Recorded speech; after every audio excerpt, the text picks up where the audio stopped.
Okay, all right. Welcome to another vintage cube draft here on twitch.tv/McGriff. Got ourselves a pretty interesting opening pack here, actually. Some powerful options to be sure. Let's go through them. So we got the bog standard Force of Will, right? Just always gonna be one of the better cards in your blue control decks. You got Mana Vault if you just want like some fast out of the gate acceleration. Strip Mine is just one of the more powerful lands you can draft. Just does a very unique and strong ability. Those are probably the top 3 contenders for me in this pack. There's also Tree Speaker, Spell Pierce, Mom if you want to do the mono white thing. They're all very reasonable. I'm gonna make Pete mad. Actually, wait, no, Pete. No, this one actually make Pete mad. Fast Bond makes him mad. Strip Mine doesn't make him mad. I'm gonna take Strip though. So actually, I guess I'm gonna make Pete happy since he seems to agree with me on that. As a follow-up pick to a Strip Mine, though, not really sure what to do. This pack is kind of terrible, if we're being honest. Kind of not so good. Kind of I don't love it. Well, I can't promise I won't try to do the dumb combos, but for now we're taking a Strip Mine either way.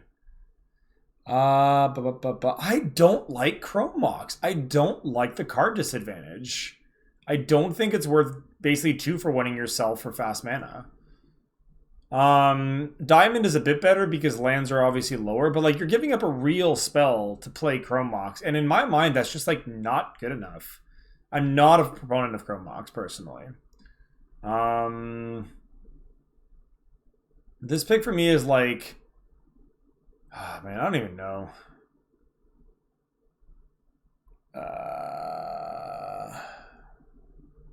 Fine. Wait. What just happened? At no point Can someone explain what just happened? At no point did I select Liliana. I literally clicked on the thing, which should have reserved it because that's what that function does, right? Look. Wait, yeah, look. Reserved. So that means if my pick runs out, it'll pick that. So I don't know how it defaulted to the other thing, but okay. I guess we have Liliana. Look, I'm not that mad about it. Ultimately, Liliana is actually a very reasonable card. It's a strong planeswalker. So it could have picked a worse card for me, but I'm not enthused about how that went. Although again, that pack was kind of a bunch of medium things for me anyway, so none of it really sparked much joy one way or the other. Oh dear. Okay, well, that's an obnoxious thing to have happened. I'm going to grab Bayou here. It's just a good piece of fixing. I'm not going to click it twice. Bayou looked fine there. Again, kind of a medium pack. None of these packs have been particularly exciting, I must say. Really not entirely sure what's happening. What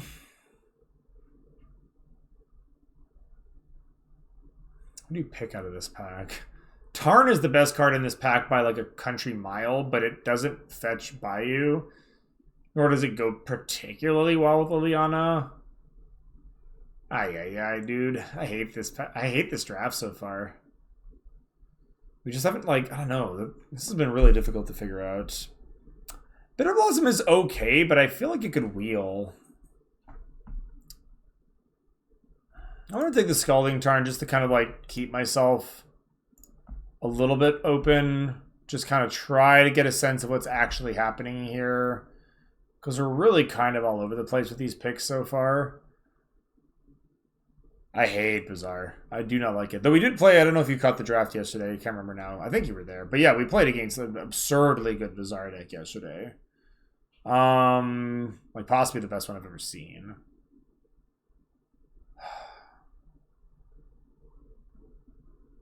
White's always open, and I'm wondering if that's just not what I'm supposed to be doing. Just ditch everything that I'm doing right now and just get into mono white. It kind of feels like that's what I should be doing here. I'm not really sure. Take the Kythian here, maybe wheel the figure. I'm going to speculatively do that, but not be sure about it. Alright, well, like, so, like, that's, like, immediately making me feel like that was a mistake, because they've got, like, Oracle and Moldiah now. Like, Oracle actually does work really nice with, like, Strip if you wind up getting the Crucible or Ramanap or whatever. Hey, Alex, how's it going, bud? Yeah, let's take Oracle here. Let's take Oracle here.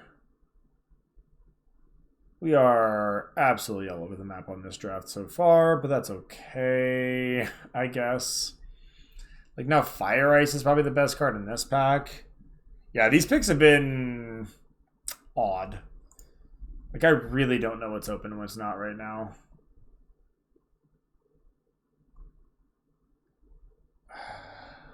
Yeah, Stone Cold is the safest. You're right.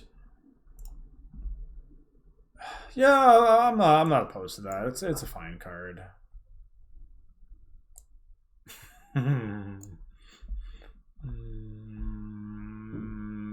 I have a strip mine. Golos finds my strip mine.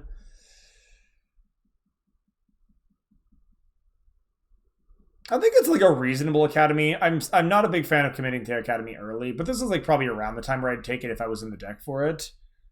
I'm gonna take the Golos. And we're gonna try to be memes again. We're not gonna try to be memes. Let me correct that statement. We're not gonna try to be memes. We were probably going to end up being memes, but not on purpose. Slime Ball, Trophy. Slime Ball is kind of on our strip mining people plan, and it's a green card. Trophy, I guess, technically also pseudo strip mines, although not really very well. Meh. Regrowth? I think I like it better than anything else here. Cuts green, too. Is Kythian looking a little suspect? Sure, take a Pride Mage. Field of Ruin is no strip mine, but it can conceivably do a similar role. I don't like top at all. I don't really know what's happening. I don't think Elesh Norn because I have a Golos. Alright, well. This is a bit of a weird one, isn't it? Isn't it? Oh dear. Okay, well there's a Mox Sapphire, but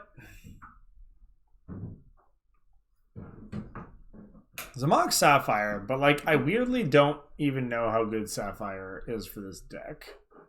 Like it doesn't really accomplish all that much. Like I low-key just want to take Verdant Catacomb. Which might be absurd. But like that's weirdly where I'm leaning on this. DT also very fine, obviously. But I actually think Catacomb is better than Sapphire, and that is a strange place to be at, but it's also, I think, correct. Yep, I'm gonna do that. Don't try this at home, kids. Ooh, I'm gonna take Karakas here. Over Ancient Tomb. Ancient Tomb is very good, but I think Karakas is better, especially when I have the ability to find it with Golos. Bouncing Golos with Karakas is some sweet tech. A couple of decent things to wheel here. Sundering Titan, Ancient Tomb, Deluge. I mean, I'm listing a bunch of cards that aren't going to wheel if we're being fair, but still, a man can dream.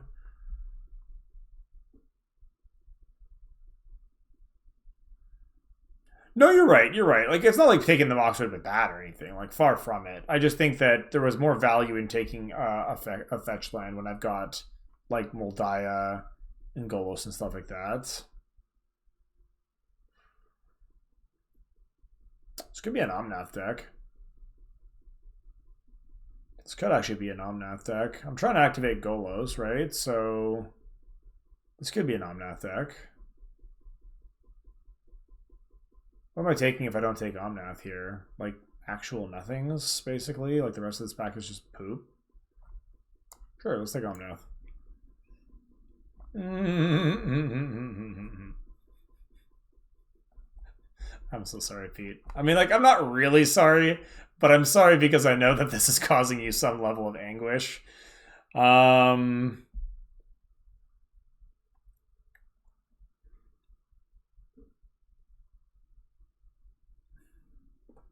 So she is probably a reasonable casualties deck. Yeah, I could see balance as well. I could see balance as well. I don't think that's a wild thing to do. Like the casualties will wheel realistically. Orzhov, Signet, and Balance are both kind of interesting to me here. Kolaghan's Command is actually pretty interesting as well.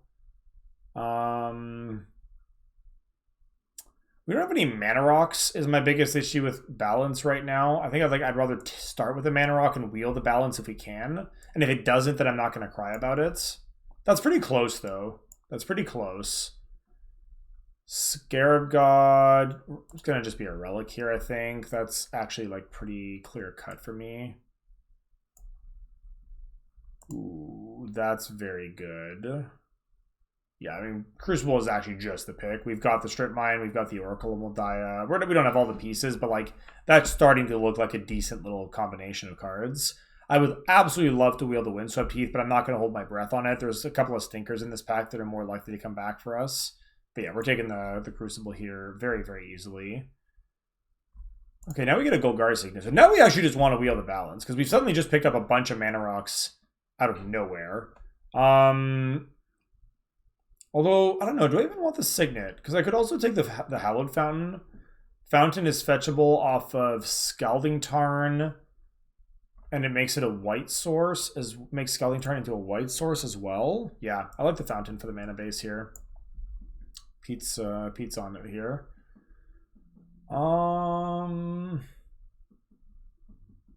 Interesting one here. Wildfire is interesting with Mana Rocks, but I don't think this is a great Wildfire deck so far.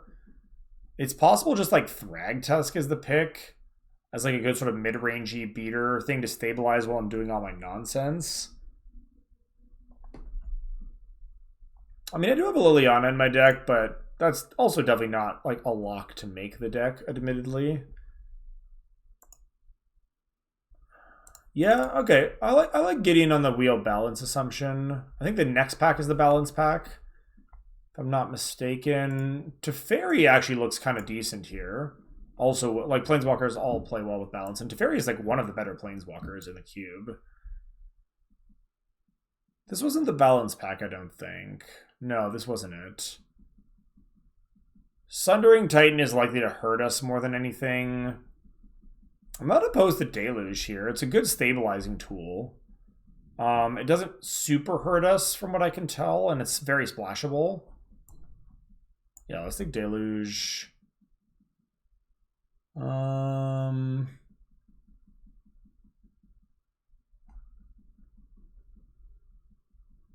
actually like taking Condemn here. We did get the balance back. Nice. I would happily take the casualties, but balance is just better for this deck, so we'll take it. I'm gonna take a Scarab God too. Yeah, we didn't wheel the Windswept, but again, I'm not super shocked by that.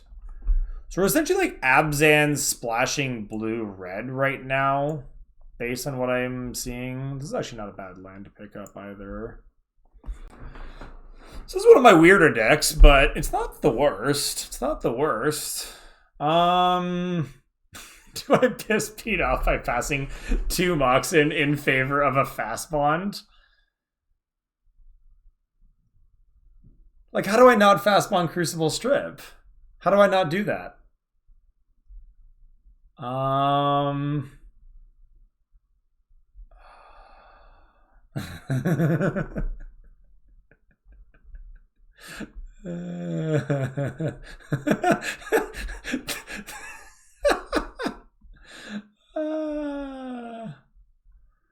Oh, this is great.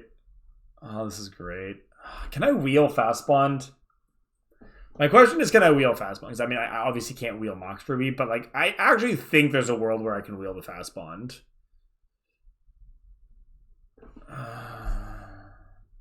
Yeah. No, we're gonna take this particular Moxen.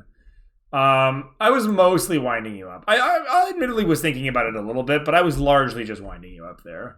Probably just take the Underground Sea here. It makes Tarn into a black fetch as well, which is pretty good.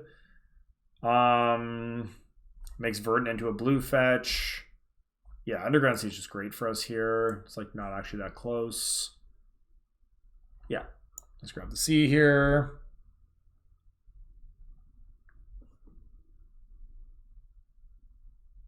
What do I do with this pick? What do I do with this pick?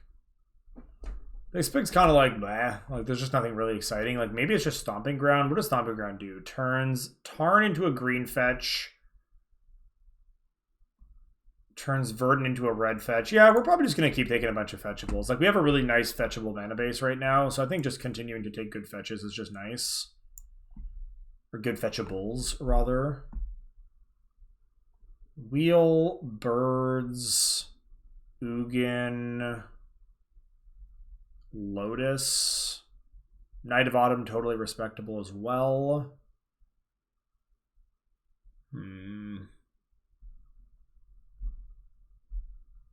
Oh, it is hard, but that's why it's super fun, because like when it works, it's like, yeah, I did the thing.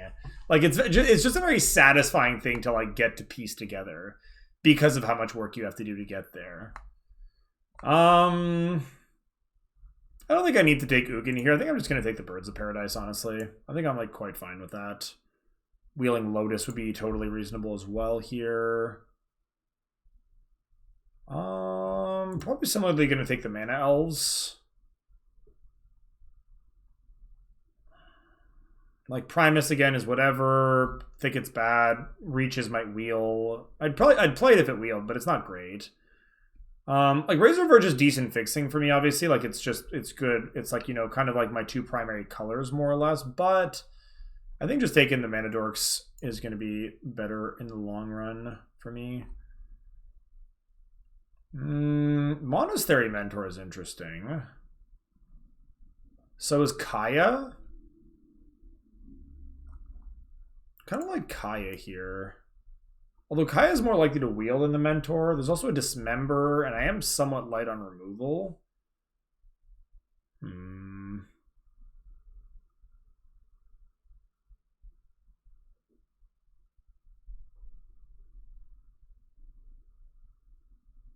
That's anecdotal evidence, though, Pete. Like, I'm not like, you know, like, again, I'm not like saying that you're totally wrong on this, that it's like gonna work every time and be amazing every time. But I do think that, like, I wouldn't lean too hard on anecdotal evidence to determine whether or not something is good. I think the Mentor there is a little bit better, but I'm willing to have that be a round pick. Ooh, gonna take a Skyclave here. That card is busted. Yeah, easy Skyclave for me here. Ooh, Renin 6 now too with the strip. Yes, yes, doing it. So we didn't get the. Oh yeah, so and then basically the question. Yes, we got Fast Bomb back. Love it. There we go. I get to have my cake and eat it too.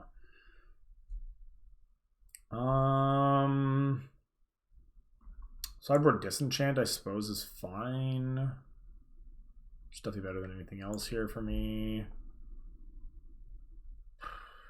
Relic. Hellrider. Yeah, I guess Relic is okay for the side. Ooh, wield the Knight of Autumn. I like that. I like that. Nah, this deck doesn't have enough things that I want to climb. Okay, I will take a late Razor Verge Thicket. It's not my favorite land, but it's, like I said, it's both of my primary colors, which I think is totally fine. All right, so I think we're going to cut our two double black cards. This is 12 cards. 36 minus 12 is 24. I have 2 Mana Dorks. This might just be the deck, actually. This might just actually just be the entire deck. Kind of dig it. It's sort of cool looking.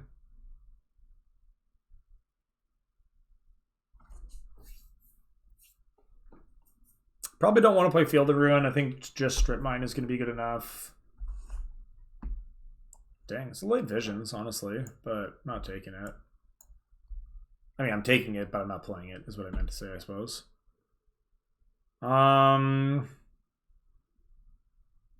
Yeah, so we're essentially white. We're essentially a white-green deck that is splashing a bunch of other colors, but like in a way that isn't that hard for us to do. We're splashing like Deluge, Scarab God as black cards, Renin 6, Omnath as red cards, And then Scarab got Teferi as blue cards. And I think those are all like fine things. Then obviously, like I said, I'm like also just got the Golos activation out, which is nice. Got pretty reasonable fixing, right? I've got a Birds of Paradise, I've got a Signet, I've got a Relic. This deck is something. I'll give you that. This deck is something. I'm actually just curious to see what the auto suggester wants for this.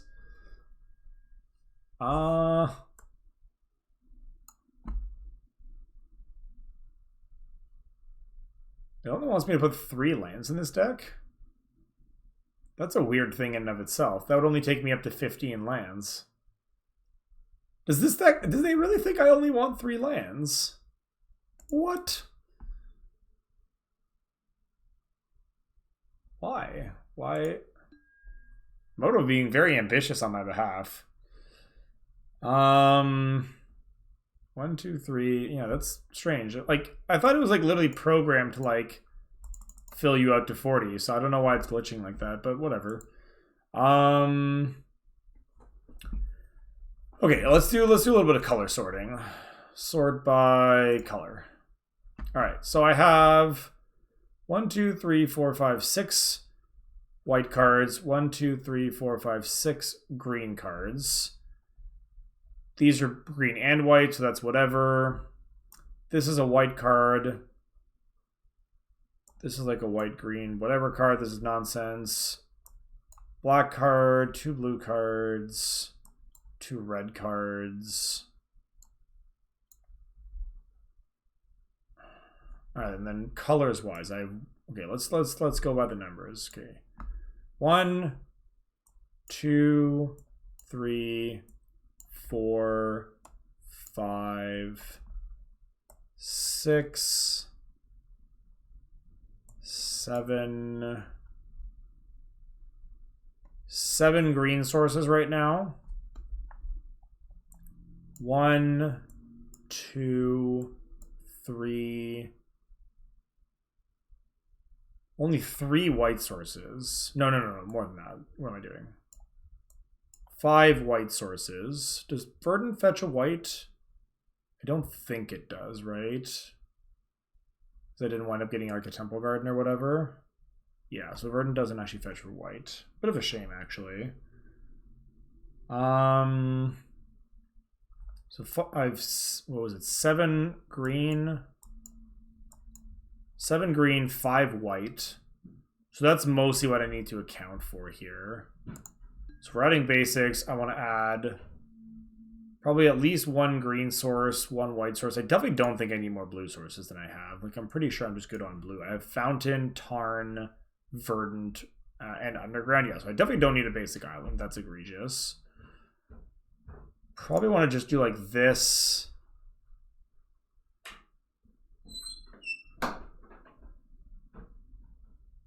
And like this.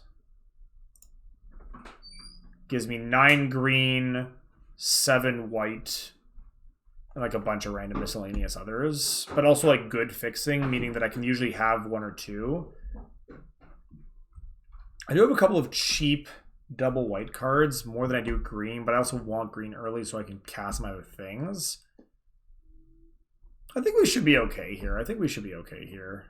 It's not going to be like perfect or anything, but I think generally speaking, this is going to be just fine.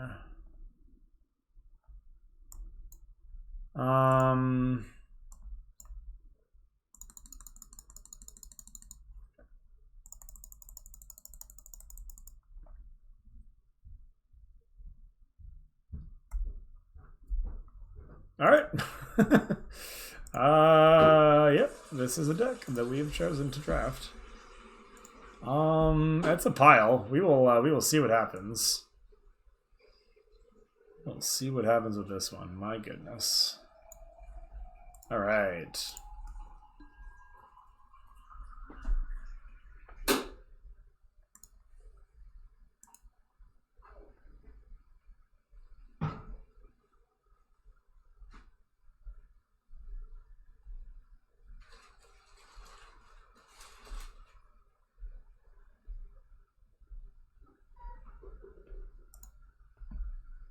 This is what peak deck building looks like, by the way. Take notes. Oh yeah, no, again, look, this is not optimal. It's just what we wound up with. I'm just not going to cast the balance if I have the Elesh Norn. Like, look, if I have an Elesh Norn on board, like, I'm probably winning. Like, that card is ridiculous.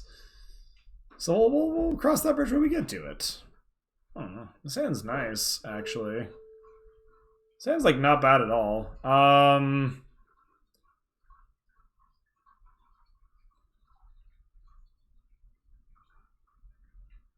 I don't know what it does, but it kind of looks like a masterpiece, so like it can't be that bad. I don't know, keep, I guess. Whee!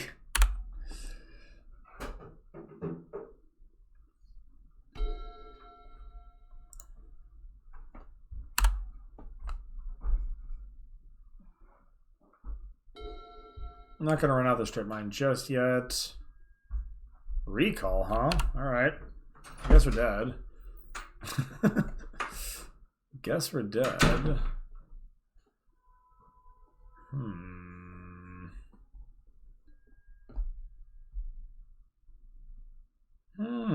I see. Ooh, that deluge. I suspect that the deluge is going to be very, very relevant to our plans. Let's just play the Karakas and cast the Pride Mage. Blends their attacks. I may pick off the Legion's Landing with that at some point.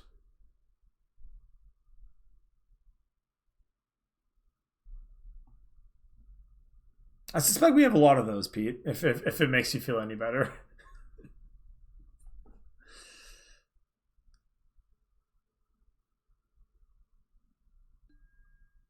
Yeah, there you go. There you go. You found my joke.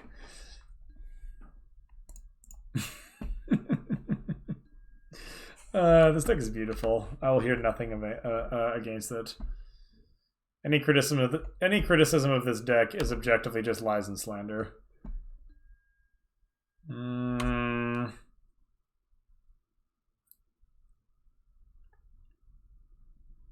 This might be a strip mine turn. Take out the blue source here.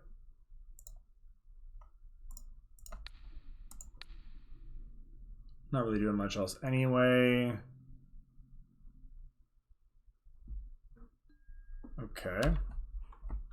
You got it. Just gonna crack the clue with it. Yeah, that makes sense. Play the birds. And pass the turn.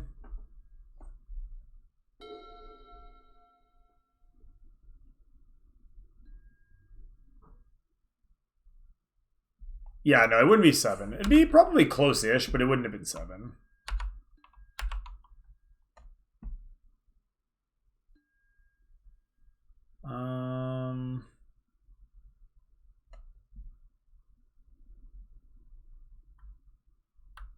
Okay. Ooh, Knight of Autumn is actually even better than having to sack Mountain Pride Mage. Decent. So let's go get Catacombs, crack it. Really just baffle my opponent here by going to get like Underground Sea, I think. Yeah, they'll never see it coming. Yeah. Perfect mana base chat. It really is. Like, I haven't, like, honestly, like, I haven't even been close to mana screwed yet. So, you know, that's got to count for something.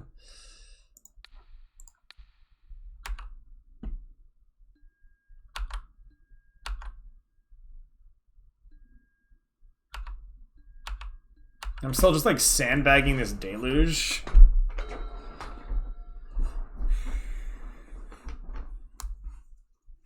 Ooh. Can I buy back my strip mine soon? Give me that Crucible off the top. Come on. Crucible off the top here would actually be gasoline.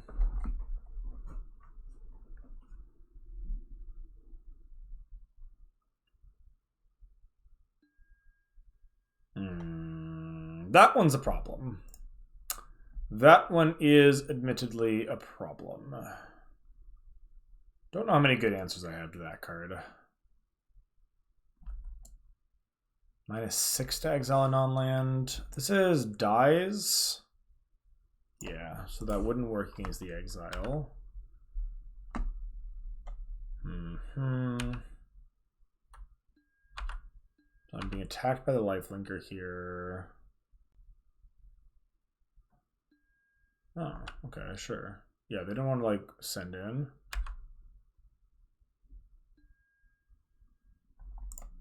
You do love to see it. Oh, can I not just Karakas the Gideon, actually? That's very funny. I think I can Karakas the Gideon. Dees. Dees! Alright, what do I want to get? Tap land of some sort, probably Razor Verge. I guess if I'm getting Razor Verge, I may as well get Stirring Wildwood. If I'm getting a green-white tap land. I can definitely already cast anything I want, so yeah, let's just get Stirring Wildwood. And then pass.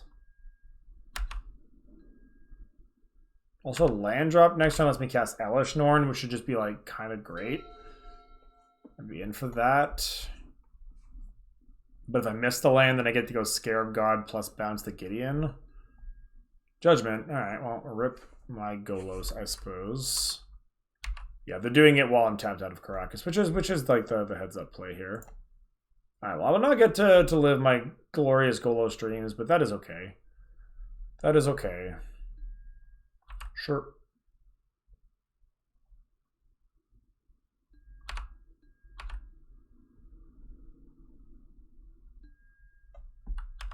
They are very stubbornly not attacking. Ooh, Teferi is also kind of a spicer, isn't it? So Teferi is non-land permanent. Do I care? Or do I just roll up? There's no creatures in the yard yet somehow, which is very funny in and of its own right. But that's okay. That's okay. Yes, yeah, you're right about that, actually. I think I would have remembered, but I still appreciate the reminder, because there's always the chance I might not have.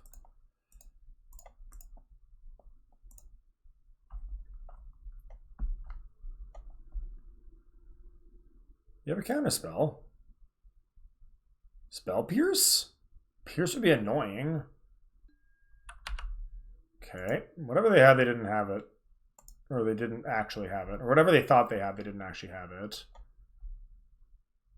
Alright. Mentor is interesting here. Probably not very good, but fine. Uh-huh.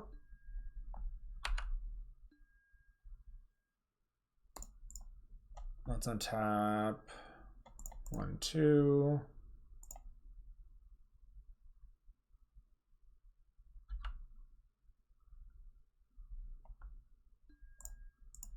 That's this idiot.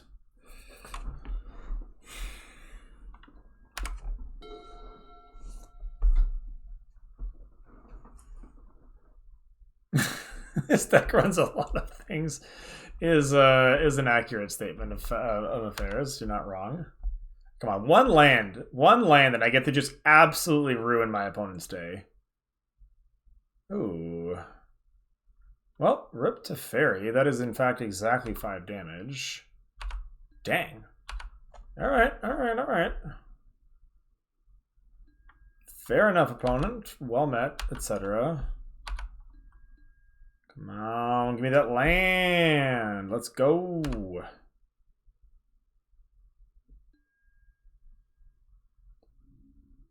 I mean, it ain't bad.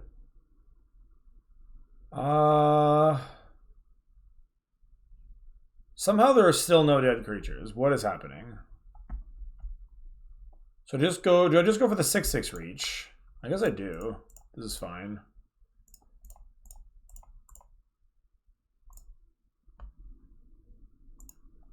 Yeah.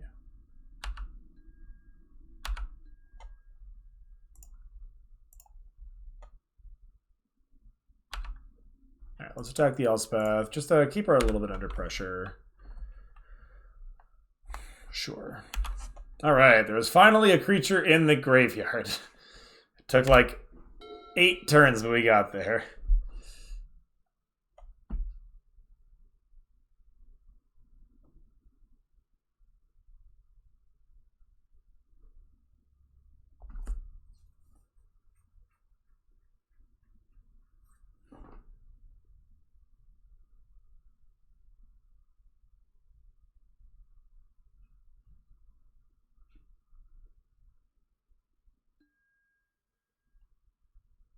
I swear to God that was an Inferno Titan for a second. Someone would have to check the clip there, but like, I swear that trigger had the Inferno Titan image on it. It instant resolved, so I couldn't tell, but I swear that's what it said. Cloudskate in the Exile Zone? Sure. I'll have to keep that in mind. Ooh. I think that is a land, isn't it? Oh, yeah, there's Mr. Gideon. Big Gids himself.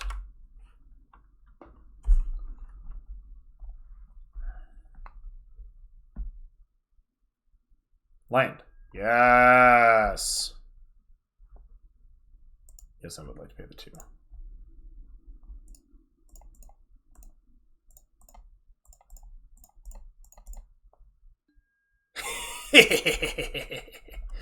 All right.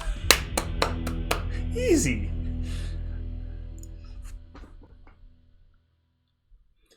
Do I want to change anything about this obviously perfect deck? No, cast balance. No. I like Disenchant is the only card like that's like a contender, I think, in the sideboard, really ever. For being honest, I don't think it looked very good here. There's a small argument to Dire Fleet Daredevil. They had a bunch of like randomly good instants and sorceries. Like they had like Council's Judgment, they had Ancestral Recall, obviously. So like there's an outside argument for the Daredevil. Also, it's just like a good little blocker against all of their aggressive stuff because it's a first striker. Maybe that's good? I don't know. What would I cut, I guess, becomes the question. And I feel like I don't know the answer to that question, so the answer is probably just nothing. This deck is obviously just perfect anyway, so it's fine.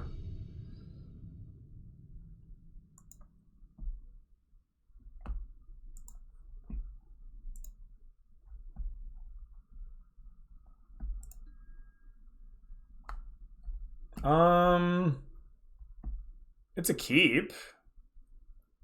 We're on the draw. If we draw 1 extra land, this could actually be like a nice opener. If we draw 1 land, we can actually go like Thicket, Fastbond, Forest, Land, Signet. Like that'd be pretty sweet.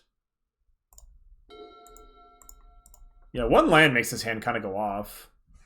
Giver of Runes. That's a problem. That card is annoying.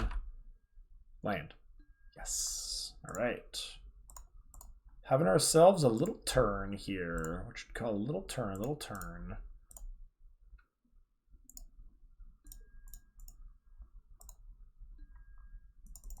Alright. Just missing a blue for a turn 2 Omnath here.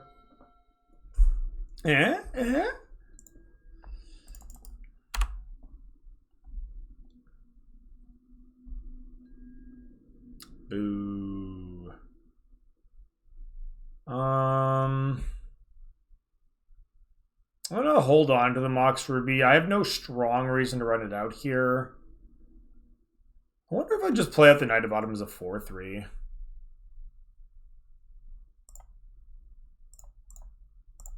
Kind of want to. Just to, like, stop the bleeding. They'll probably, like, well, they have to, like, proactively give her the thing here if they want to do that. I don't know. This seems fine to me. This seems fine.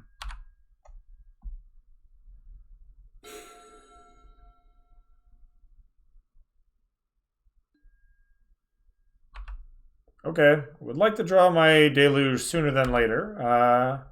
Not gonna lie. Deluge sooner than later, please and thank you.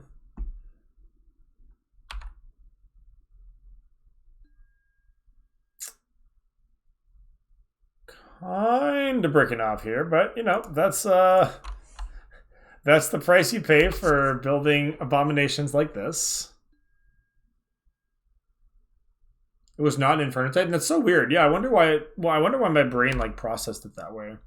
It would have been very bizarre for that to be the case. Although there has been cases of the wrong art on triggers on MTGO before, so it's not like completely outside the realm of possibility. But they're actually just like not attacking. They don't want to give up the Giver of Runes here because they could force this through every turn by giving it prot white or blue, or white or green. But they're apparently not interested in that yet. So close, and yet so far.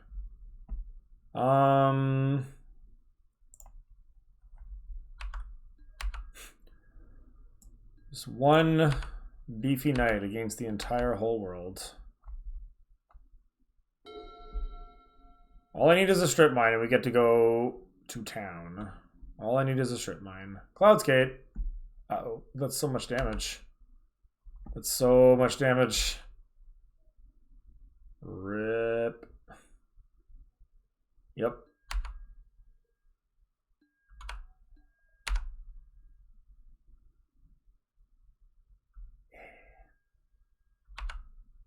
I hate it.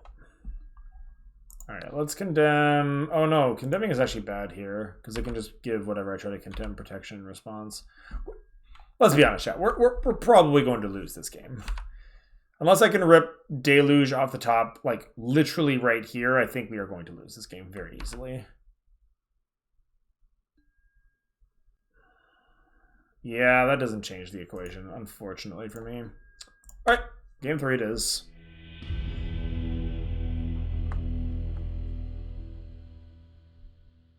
Alright, take it easy, Pete. To you, it never happens. Yeah, it's just you get to keep believing that the dream is dead. I mean, to be fair, if this game is anything to go by, you're not wrong. But that's all right. All right, take it easy, friend. We'll catch you. We'll catch you on the next one.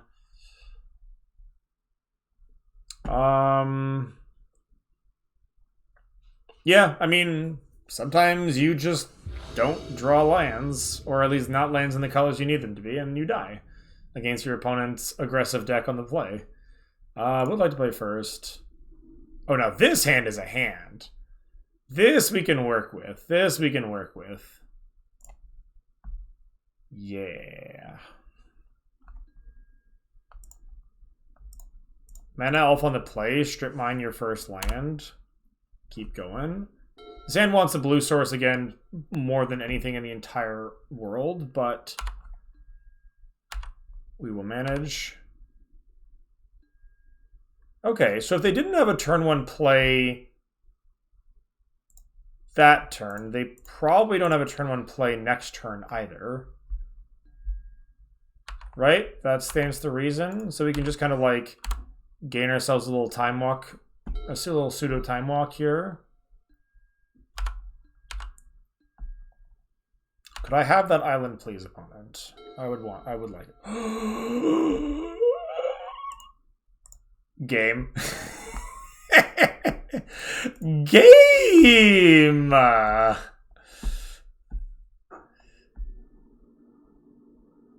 If they don't counter this, they're dead. They're just dead.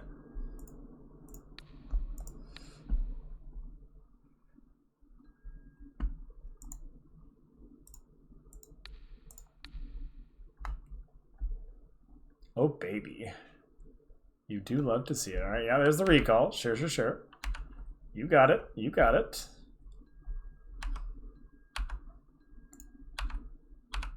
Oh, this is a thing of beauty, chat. That's what this is. I was ready to watch my opponent discard 2 cards the hand size and do nothing. Ooh, they do have the Legion's Landing here. Spicy. Spicy, spicy. All right, all right, all right.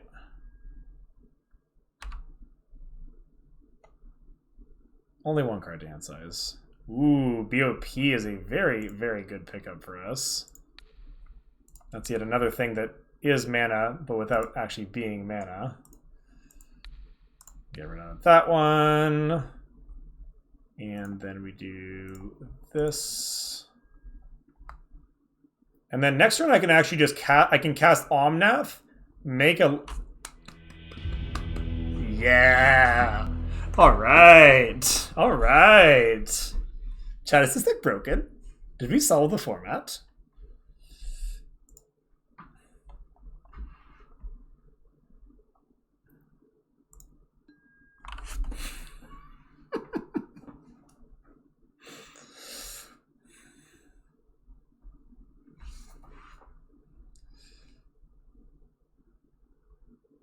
Not gonna lie, I'm like inordinately pleased with myself for that game. We beat a deck that is probably like way better than ours by just being like, no, you don't get to play lands. Yield strip lock. When you get there, you really get there.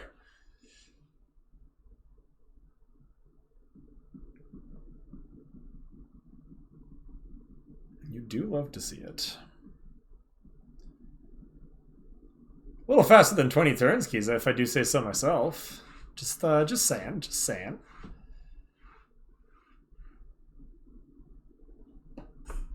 That's not even stacks. I think there's a difference between a stacks deck and like a Crucible lock deck. There's overlap, but stacks is more about like full-on resource denial, like, you know, like literal smokestacks, winter orb nonsense. I guess we're like elements of stacks, to be fair.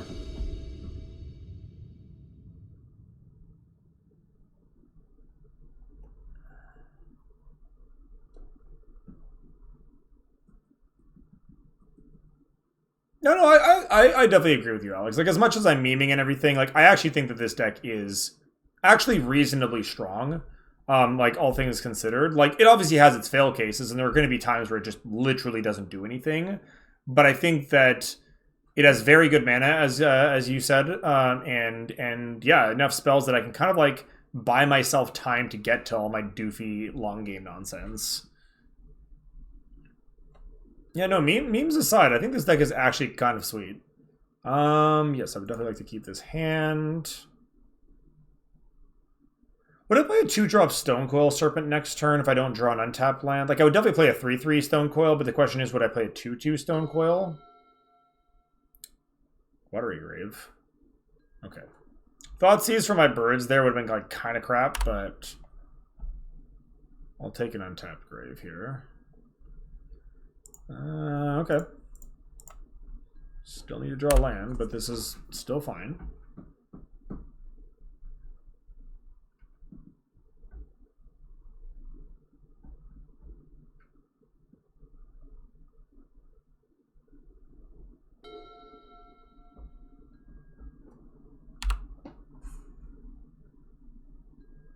Ooh, nice. Yeah, let's play the Stonecoil here. If they have a counterspell for this, like, fine. And if they don't, then great. Because next turn, I get to potentially play Raging Ravine and still cast the Skyclave Apparition, which is a nice little turn. Depending on what they do, of course. If they just keep playing... Yeah, like, if they do that, then not so much, but... Well, that's sad. That's a little bit worse for me, isn't it? I'm not even mad about losing the Stonecoil. I'm sad about losing the stupid birds. That's like actually like way worse for me. Yeah. Alright, alright. I wouldn't have billed myself as a deck that was soft to Wrath, but I don't know. I guess there are some draws that are. Need this to be a land pretty badly. Or at least a castable spell. I can't just like do nothing here while my opponent's like on... Okay, yeah, that's good. Yeah. I am not above Skyclaving a Mox here. It takes them off of a potential white splash, should that be a thing they're actually doing. Like, they might just be playing it as a colorless Mox, which is fine. And even then, it still takes them off of mana. But if it takes them off a splash, all the better. And because it's a 0-drop, if they kill my Skyclave, it doesn't actually do anything. Like, they actually just don't get a card back out of this. So, like, this is just a clean eat your Mox. Yeah, Kiza, you're right. I do need to worry about that a little bit. But we'll cross that bridge when we get to it. Speaking of bridges, let's go get some blue mana so I can cast this to Fairy. I would love to have gotten Caracas here, or Strip Mine for that matter, but I do need my blue mana, like, quite badly. I don't need more white, though, so I'm going to get the Underground Sea instead. Then we just attack for 2.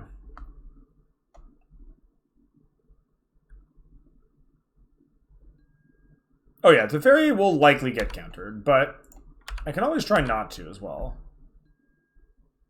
And who knows, maybe they'll tap out for like a Scarab God or something. They're not likely to do this, of course, but there's a chance. Also, notably, if I hit a land drop next turn, I can just cast Elesh Norn, which will just literally wipe the Glenelendra right away, and they can't counter it with the Glenelendra, so they would need an alternative option for that.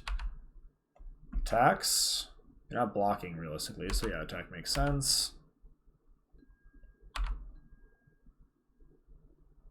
This is also kind of interesting because it sets up a decent precedent for like them attacking, and then I can potentially condemn the Glenelendra as they attack with it, which like forces them to get a use out of it.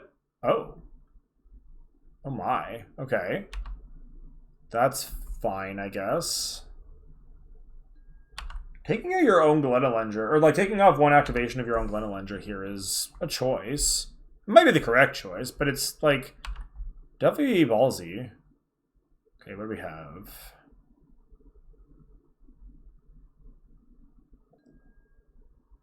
Yeah, Mox Ruby is a land for all intents and purposes here.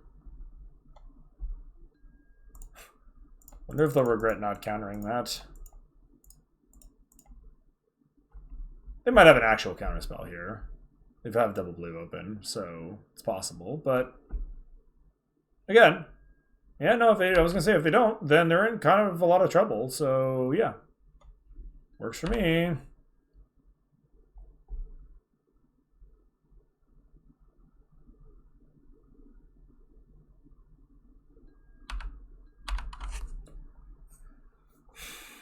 And then depending on what they do next turn, I might actually just activate the Raging Ravine.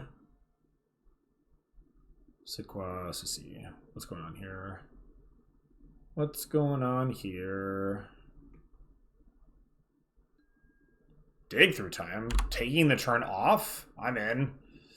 Alright, well now we're just going to jam the Teferi, I guess.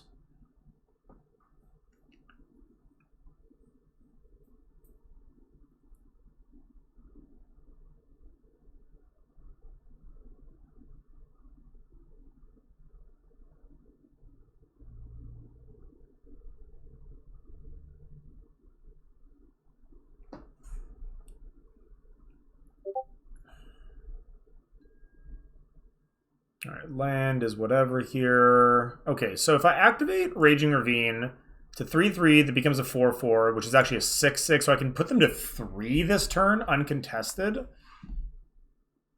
I guess I could still just do that next turn and kill them while playing a Teferi out this turn, so like that's probably just better. I'm gonna play the I'm actually gonna pay the life for the Hallowed Fountain because A, I want to kind of like tell my opponent I have something. Even though I don't, obviously, but they don't know that. Because now I can pass with 5... Wait, yeah, I can actually pass with 5 mana open here. So let's draw a card. No, that's not bad. Can't use it here, of course, but that's not bad.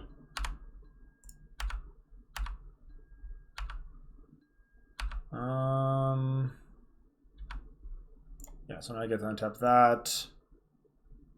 And that.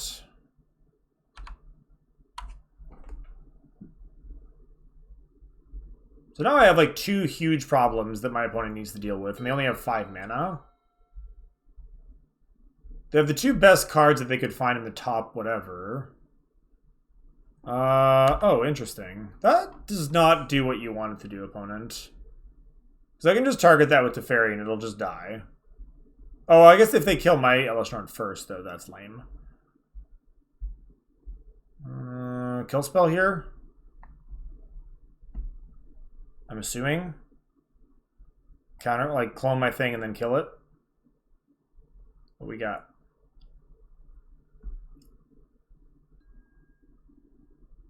Oh, okay, taking my my red source so I can't activate the Ravine. That's fair. That's fair.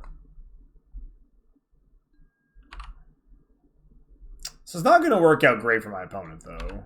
Like, I think they had to do that to not just, like, be dead, but this is not optimal by any definition of the word. Ooh, Gideon's kind of spicy.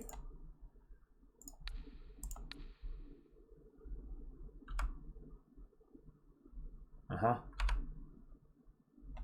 Can I do both here?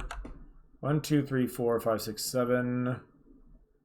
I don't need to play the Oracle, but it's like, if I hit any land off the top, I can just play both, and that's obviously just better.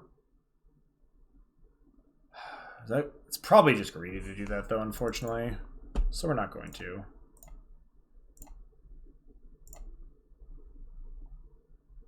Yeah, this is fine. This is fine. Sure, let's make a knight. That's just randomly a 4/4.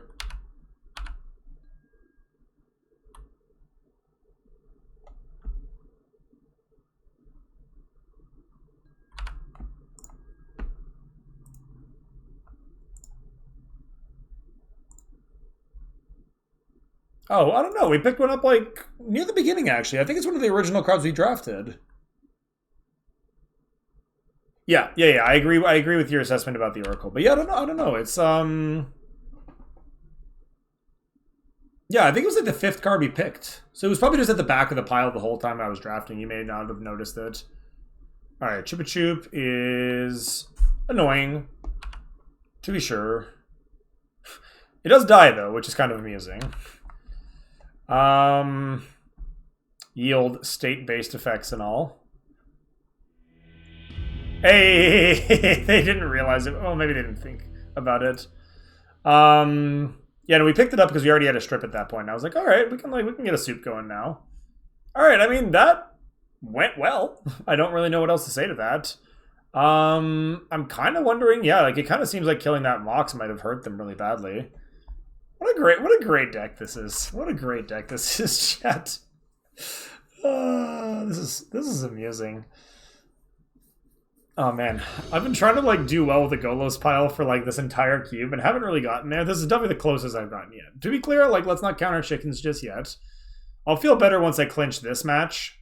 Because then we'll just be playing for a trophy, at which point there's a lot less on the line. Well, I mean, there's a lot more on the line, but also a lot less at the same time, if that makes any sense. Wow, this hand is really awkward. This hand is really awkward. I think this might actually be a mulligan. This hand doesn't do a whole lot of anything. Strip mine combo with... Yeah, I'll take that explanation. This is actually a nice hand. I will keep this. And let's put back... just basic forest, I think. Yeah. I could have put back Elishnorn too, but like, we'll draw lands. It's fine. Ooh, Shelly D. Can I find my strip? I will snap turn 1 strip mine if I draw it.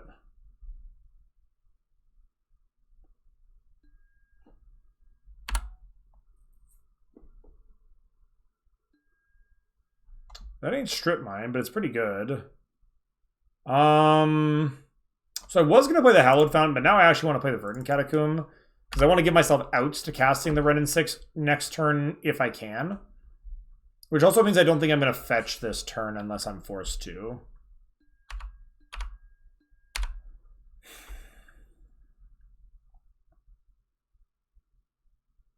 What does that do for me? Oh, I was gonna say, am I getting clicked here? Say it ain't so. All right, so we're gonna go Wildwood here then. And then next turn I get to, end of turn I can go Crack for Stomping Ground. And then pick up the Verdant, get a Black Source at a later point. Impulse, sure. Impulse is fine.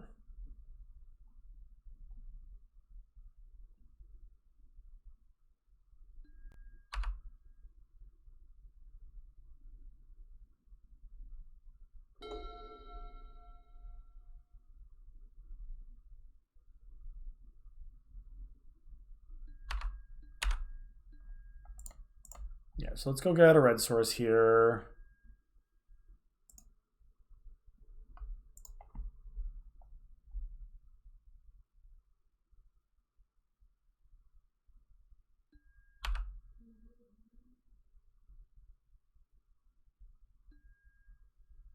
Solid draw. I'm not sure if we'll need it yet, but definitely a good draw. There's a very strong chance the Wrenn gets countered, but I don't think I'm supposed to, like, not do this. There's an argument that I should have played a land first player on Dazed. Like, it'll suck if I get Dazed here, but, like, I would much rather pick up the Verdant and cast that, or play that land. So, that's why I didn't. Okay, well, Force of Negation was going to happen no matter what, and they had to pitch a Skydiver to that, so, like, they gave up 2 good cards to deny me another good card, which is, like, I think a fair exchange on the balance. Obviously, would have preferred to have a Wrenn and 6 in play, but I also don't mind getting a free counter spell and a good creature out of their hand in the exchange.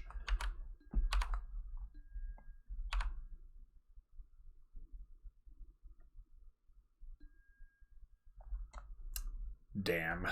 Well, my opponent is going to feel very relieved at their choice.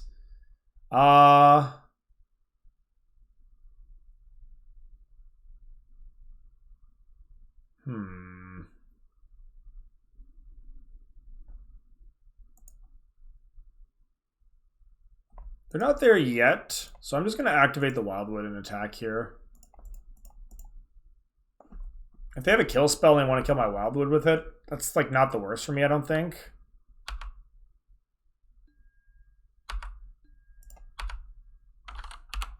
If not, then they just take 4 from a land and, like, they're, like, wasting counter mana here. Because, like, imagine they just passed with a couple of counter spells up and I just do that instead. Like, that's just kind of good. So there's a couple of arguments here, like, between whether I strip the Shelldock or the Blackleaf Cliffs. Obviously, Cliffs cuts them off of both double black and whatever they're splashing red for. Because this is different than the Mox, right? The Mox is a complete free roll, but you're not putting a Blackleaf Cliffs in your deck if you don't have an actual red card you intend to cast with it. So there's definitely a good argument for getting that out of the way. 5-drop. What, Scarab God? Oh, returns for 3? Okay. Returns for 3 is annoying. I think we're going to get rid of this, this, and this. But notably, this leaves them tapped out. And now I get to just slam land to Fairy Pass, which is pretty strong.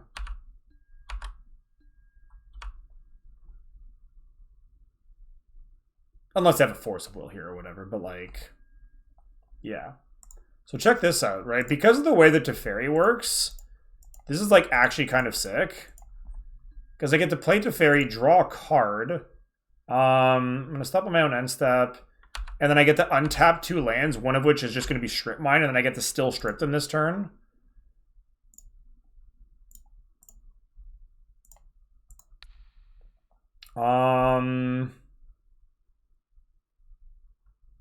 Yeah, now I'm going to go after the Shelldock, because I already saw the Rakdos' return. It's possible that that was the only other thing, that was the thing that they were splashing red for. So now I think it's just fine to do this.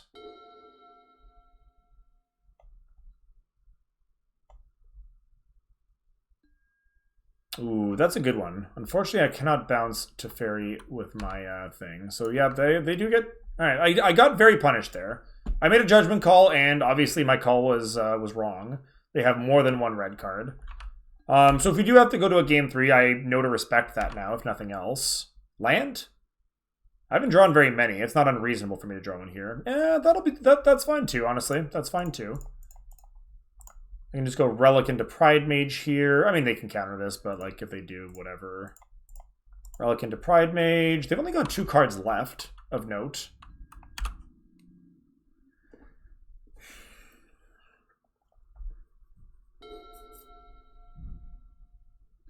Mm-hmm.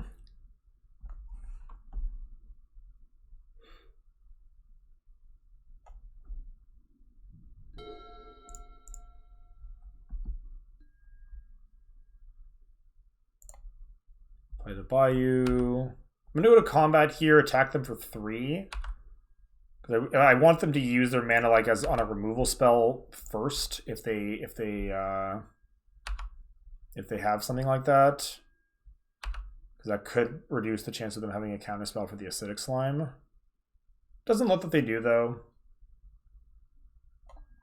So we're just gonna run out of slime. Hopefully it doesn't get got, but again, not really the end of the world if I trade Acidic Slime for a counterspell, honestly.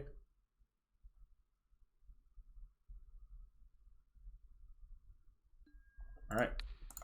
Let's correct our past mistake and take them out of red. Okay. Doing good, chat. Doing good.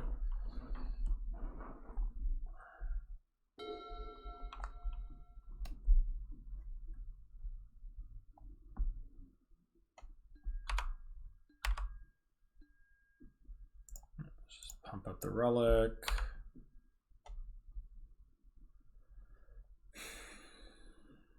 Upkeep. Yeah. Signet's probably one of the worst draws in my deck, unfortunately, but so be it. What's happening, opponent? Let's make a blue mana, why not? Cast Signet.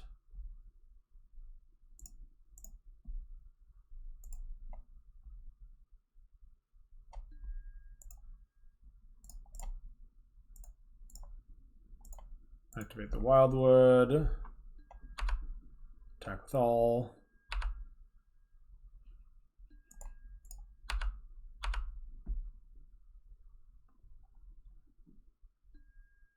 Snappy? Okay. Snapcaster what? Like just straight up Snapcaster blocker? I guess they could just snap like Impulse here for value. It's like not the worst thing to do. It's not very good though. I wonder if they thought they could snap Rampage, because that would have been good, but Rampage is a sorcery, so this is going to trade with what? The Kasali Pride Mage, I guess? Yeah, like that's probably the card that does the most on board right now.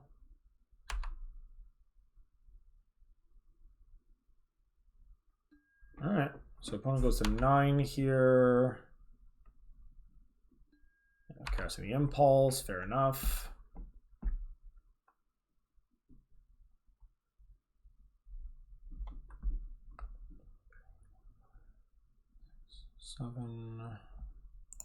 What are we hoping to draw?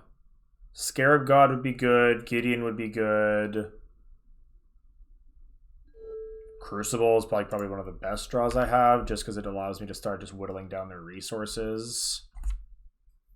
We did kind of have to discard most of our big hitters though in that initial Rakdos' return, so.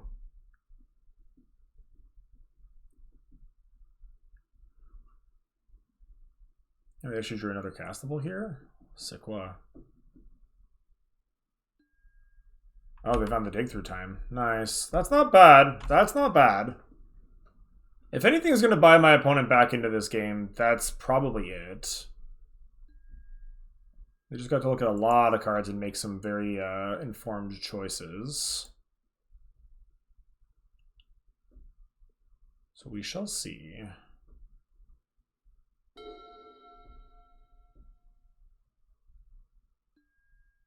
Fimage. Ooh, Fimage is a pain here. Yeah, that's actually a bit of a pain in the butt. What do they go after? The Caracas? Ah, the Wildwood. Okay, that scans. That scans.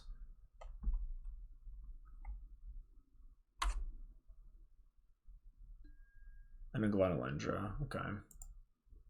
Glenalendra with a mana to activate it. Okay, that takes away from my potential outs. Not gonna lie. How do I win from here? Yeah, that's not how.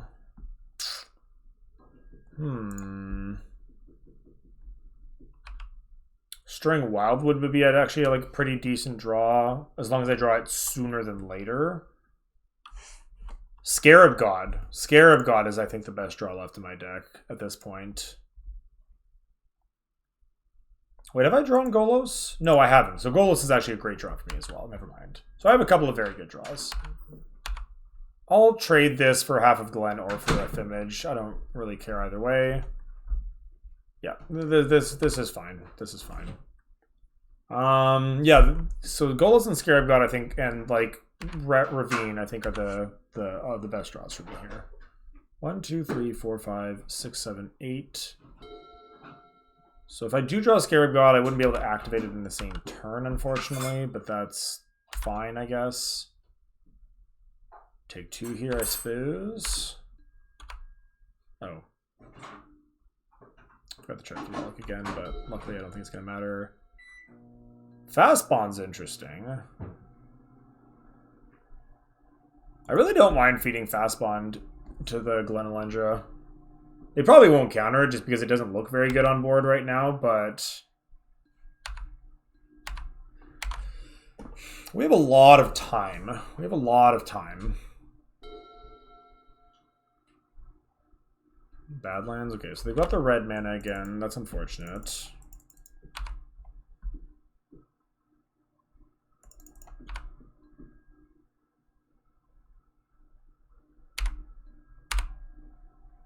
Keep forgetting to pump that up, which is just bad. Ooh, Omnath is decent. I'll take an Omnath. Sure. Blue, red, green. I actually want to keep the Karakas up. So we're just going to do this.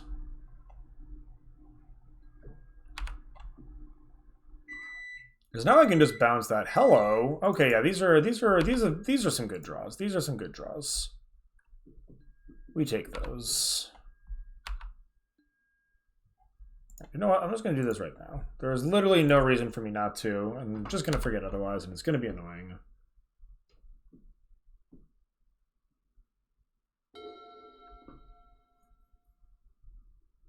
Because this essentially just gives me an endlessly recastable Omnath, which is kind of great.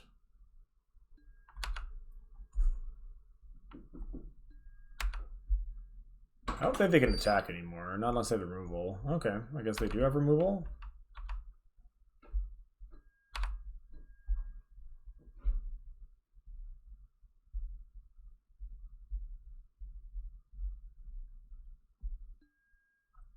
Nightmare. Okay.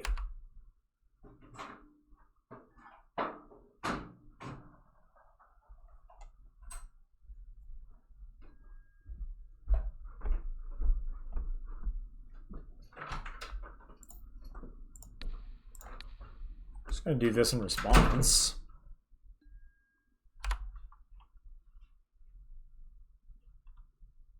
Sure, enjoy your crappy Glenelendra, I guess.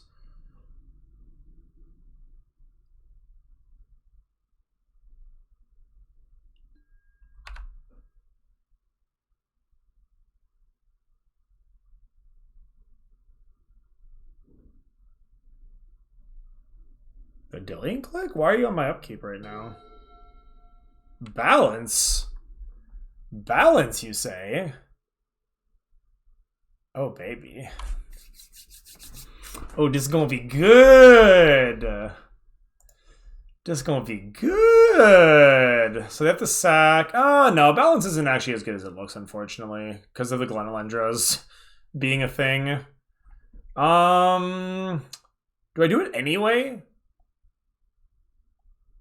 What does that do? It forces this to not have persist anymore, basically. Like, that's essentially what that accomplishes. I think that's, like, actually just worth it. Sure. Let's cast Balance. See what my opponent does.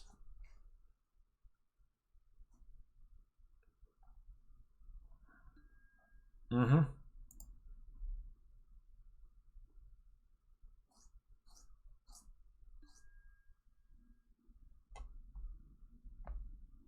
Yeah, so that just dies.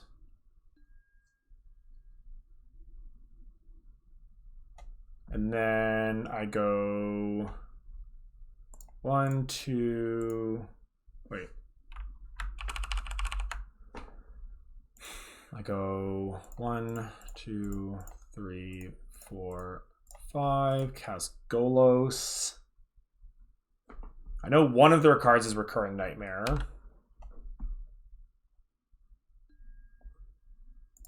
Yes. Oh, they were all blanked out for a second. I kind of freaked out. I was like, well, what the hell? Why can't I do this? Okay, so let's grab Raging Ravine.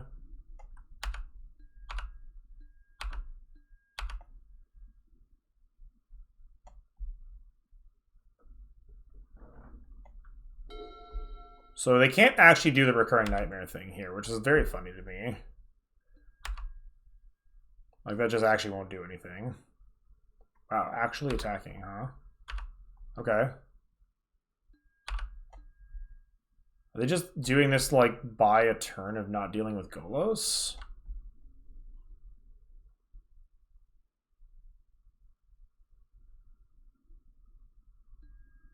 Chupacabra. Okay.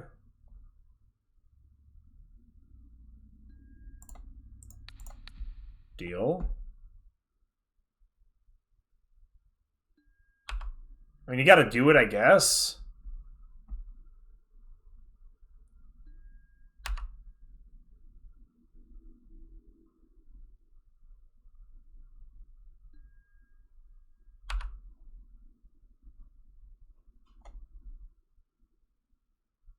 I mean, this is all very irritating, but it doesn't do anything.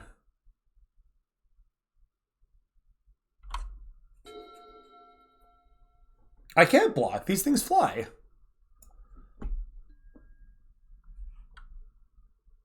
Oh, hello.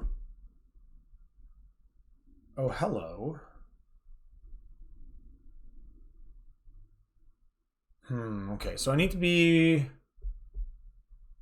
1, 2, 3, 4, 5, 6, 7, 8. So I can do this next turn.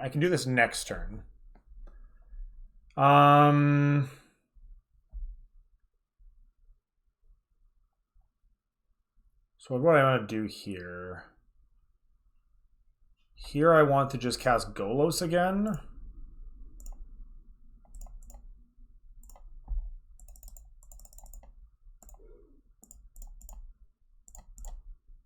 Yeah.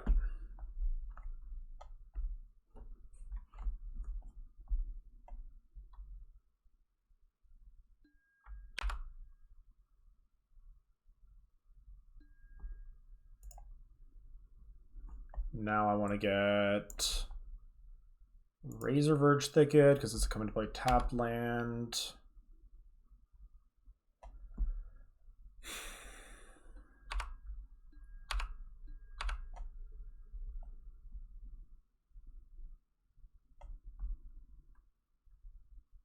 The Scarab God buying back Elesh Norn, I suspect, like, unless they draw counter magic, but they really haven't shown me very much yet, is going to kind of hose them. But yeah, so we're going to go to 6 here on board.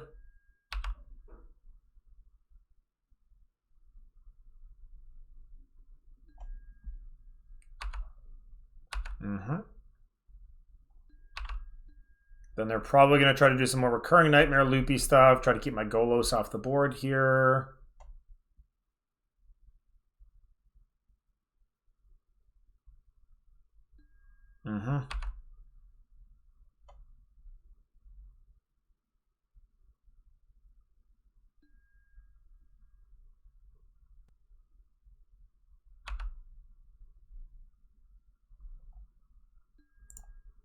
Bring that back.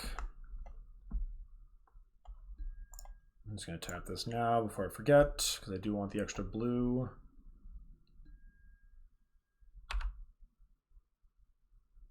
You're going to do it again to get back the Glenelendra again, presumably. Sack the Chupacabra, get back the Glen.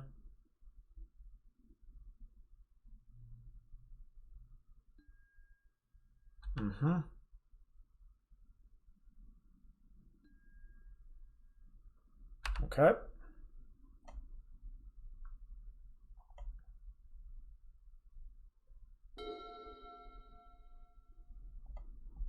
All right, blue source.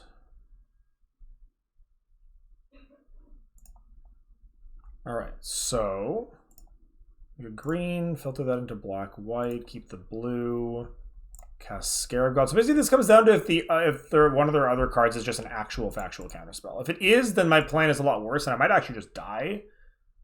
But if this actually works, then I'm just going to ruin them. Okay, never mind, they're just dead.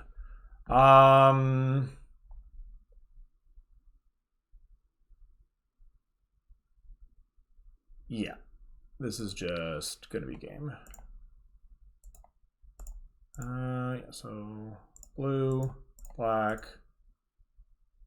Blah, blah. Still get to keep up Karakas this whole time. If anyone wasn't sure as to why Karakas is a completely messed up card yet, that's why.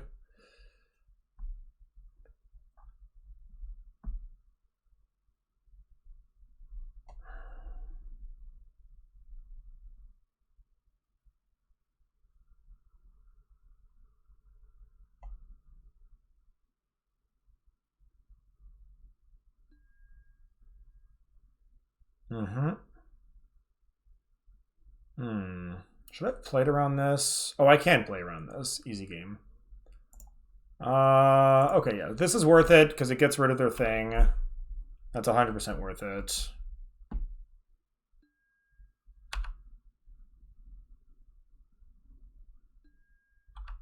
Like, what can't Karakas do? I don't think that... Well, they couldn't, right? Like, the Glenelendra doesn't counter creature spells, and it doesn't look like they have actual hard counters in their hands. So, like, this is just sort of happening.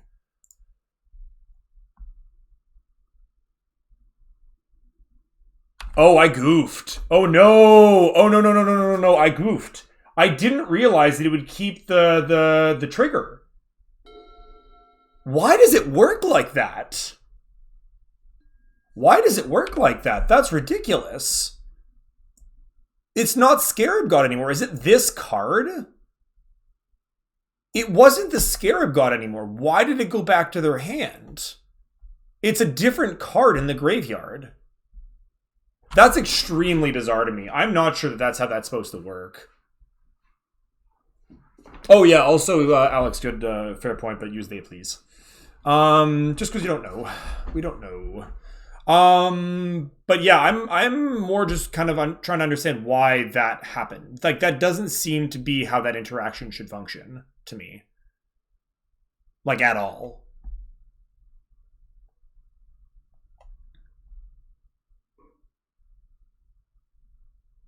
Yeah, I'm incredibly perplexed about this. This is really, really weird.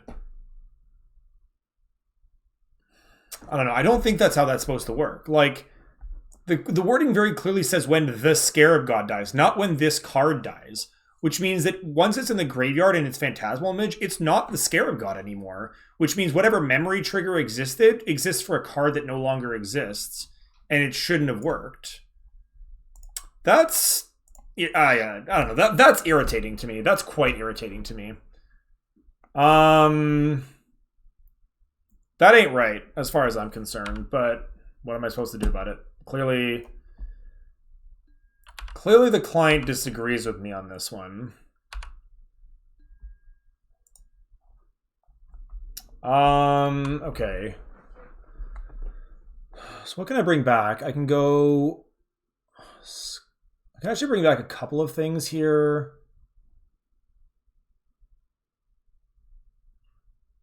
I can bring back my opponent's Glenelendra, which is like pretty strong unto itself, as well as bringing back like Slime to get their red source again. But I also think I might actually want to use the second option more aggressively than this. This is so weird. Blue. Like, whatever. Activate the ability. Get back.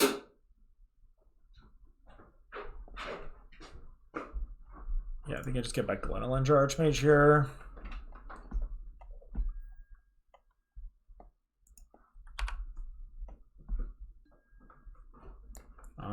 Don't want the Mox Ruby. Kind of not really. Actually, no, that's not true. Mox Ruby is quite good here. No, it's not that good. No, let's put it on the bottom. We can do better.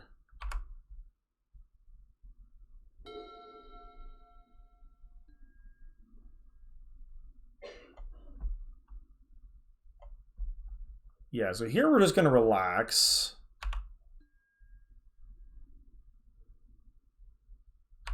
We're going to chill for a turn.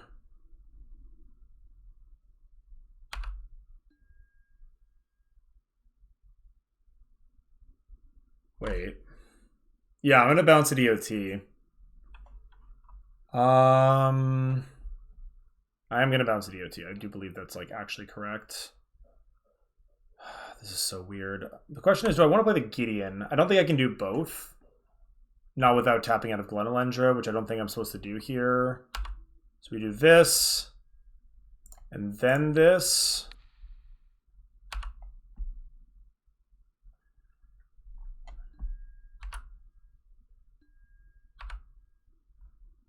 So what does the Scarab God effect say? Return Phantasmal Images. So it actually does... I still don't know if that's like, because that could just be a coding error, like not working as intended, but like it's very weird to me that that is the intended spirit of how that card is supposed to work, frankly. Just very, very bizarre to me.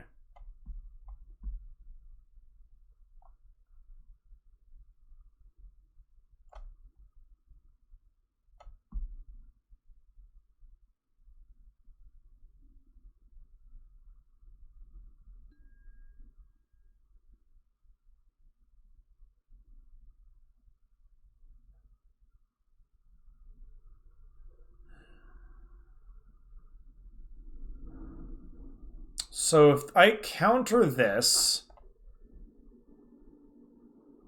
I lose the Glenelendra. But I lose it if I don't anyway. Yeah, I think this is worth a counter. Like, this is essentially bait because they want to be able to, play the Recurring Nightmare, but I also don't know that Recurring Nightmare does that much.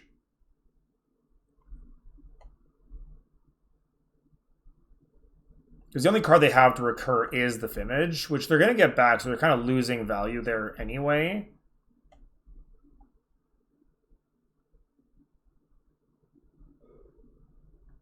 This ended up being an inordinately complex game. I will say that much. What is this? 5 mana? Is this a Time Warp? Well, Riftwing. Okay. I mean, that's annoying, I guess. Huh.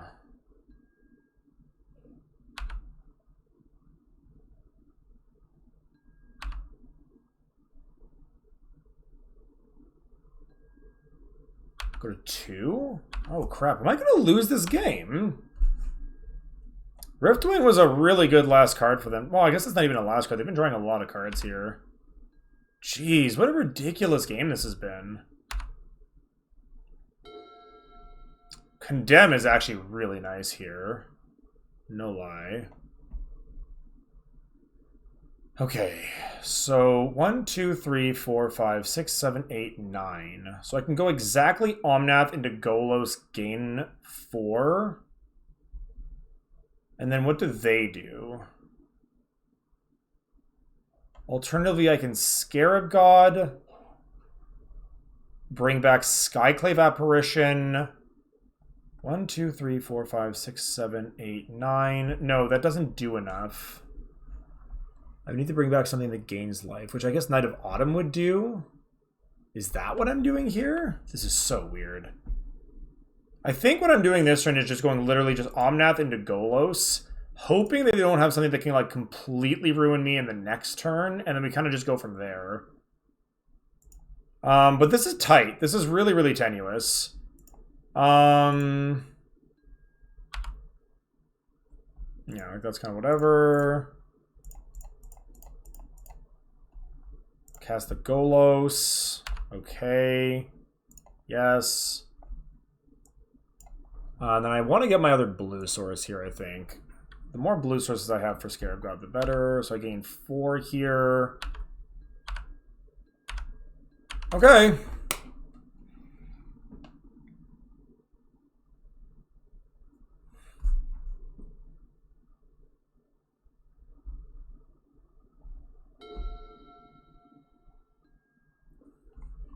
I think I was actually supposed to let that stupid, I actually think I was supposed to let the dang Damnation resolve the more I think about it, but I think that that's also being somewhat results-based in my thinking.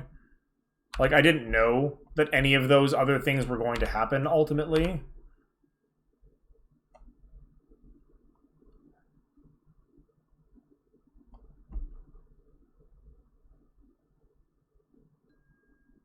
Alright, Fimage, copy of, what, Chupacabra? Or Riftwing? Chupacabra. Wow, it actually copies this at a 4/4? Good lord, okay.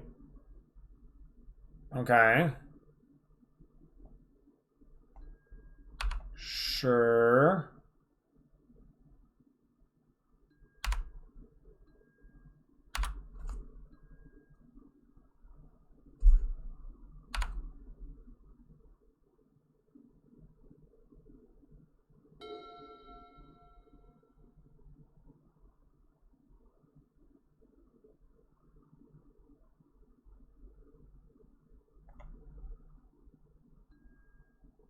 Regrowth. Wait. What does that do? What does that do?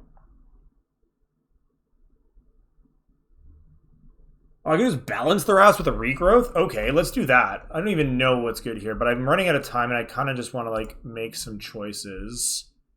Regrowth balance has to be good here, right? Like, cannot possibly be that bad.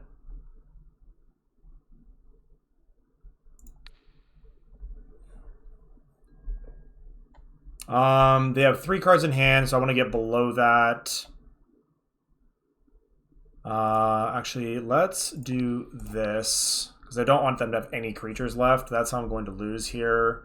So I'm actually going to discard my own cards down to balance here, but that's A-okay with me, I think.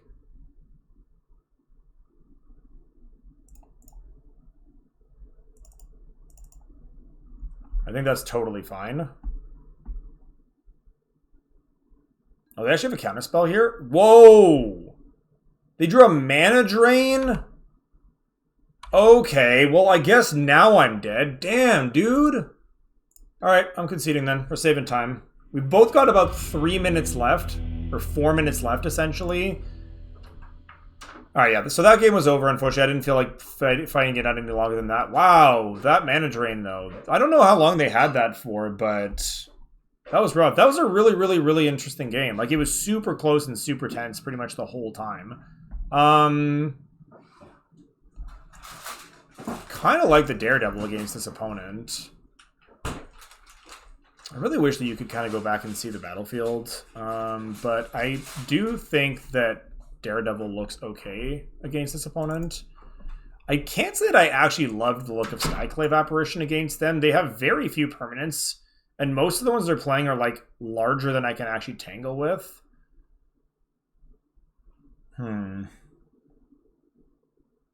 Yeah, now we're playing for clock. Unfortunately. It's not a great feeling, but it is what we're doing. Oh, actually, Relic is really good here too, isn't it? If they keep doing like stupid recurring nightmare loops and everything, Relic is actually just incredible. And then what am I getting rid of? I think Monastery Mentor can come out against his opponent, and like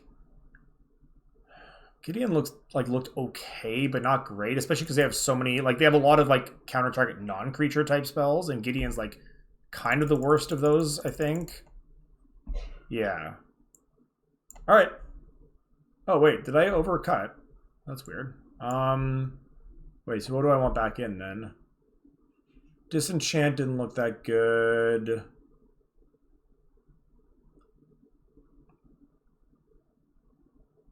Maybe Murderous Rider or Liliana, but both of those are really hard to cast is the only problem I have with that. I could see an argument for just putting in an extra land and bringing in Field of Ruin. I guess I'll just leave the Gideon in. Or no, I'll leave the Skyclave in, just because it's harder for them to counter that than the Gideon, as I said, so I think it's like just fine.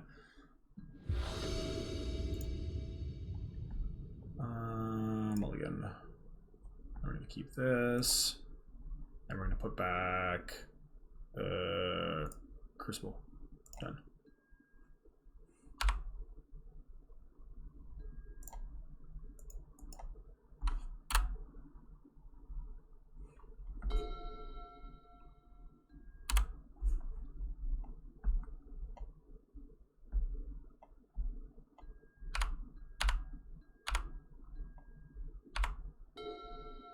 Take this off. Play this, pass.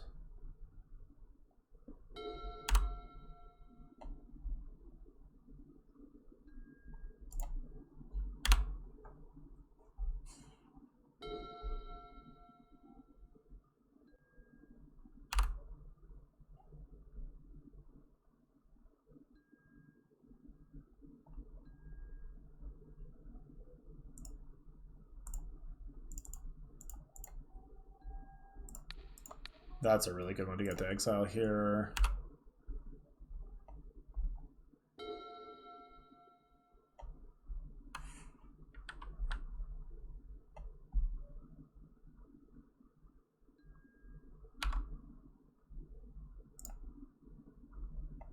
Them getting a 4/4 is pretty unfortunate.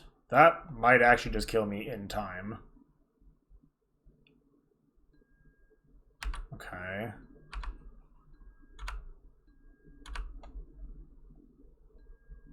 Fuck. Yeah, that's like actually ridiculously good for them, isn't it?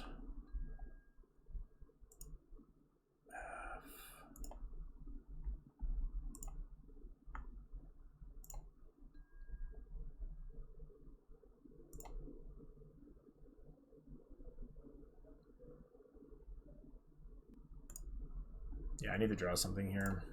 This is very unfortunate. Yeah, we're gonna lose this game, and we're actually not even gonna lose it to time.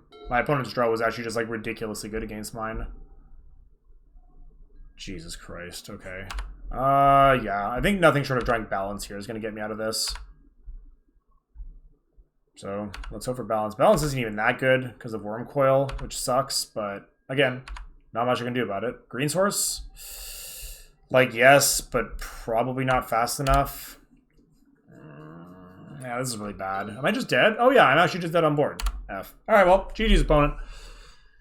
Well, so much for not being a 3-minute game. I'm annoyed. I'm a little bit annoyed, but that's variance for you.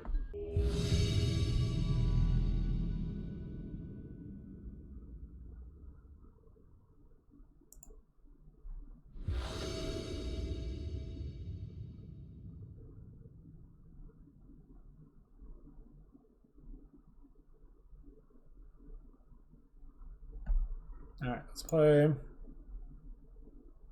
Wow, this is actually just like a legitimately great hand. I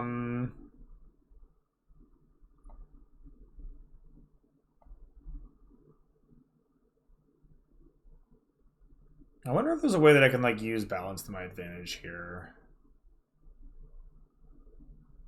We're keeping either way, that's for sure.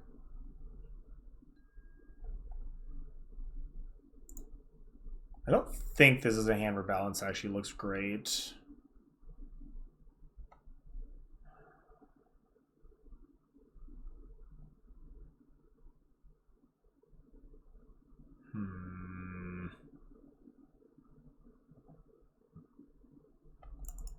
Do I play the dork here? I'm trying to figure that out. Because they're not likely to play a 1-drop. And if they do, I don't want to have to get rid of it.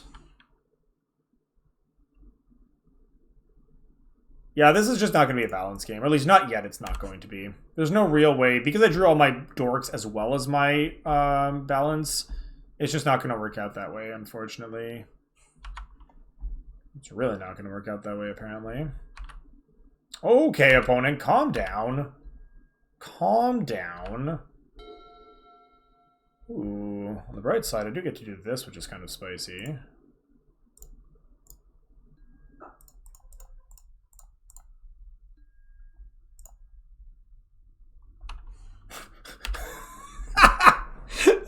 Scarab God on top. I've played nothing but Naya things.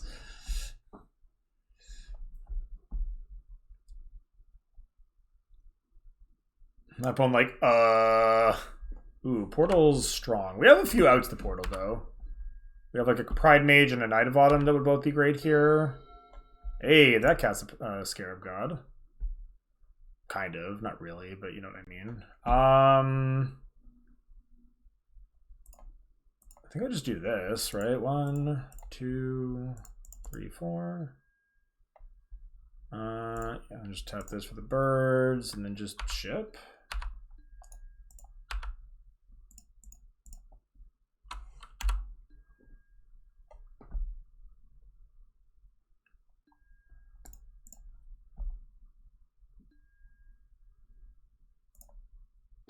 All right. Not a bad opener, all things considered. All things considered, not bad.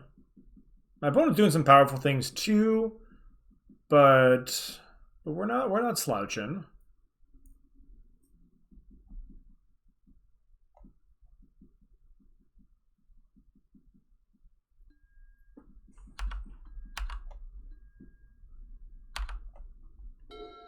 Hey, nice.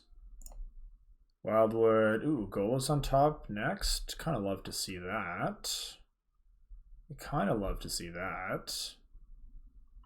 I would like to try and cast the Scarab God here. It is not highly likely to work based on the fact that my opponent is holding up 1,000 mana. But I'm not... no, you know what? We're not going to do that. That's a bad plan. That's a bad plan. Instead, what we're going to do is we're going to cast Wrenn and 6. See if that works first.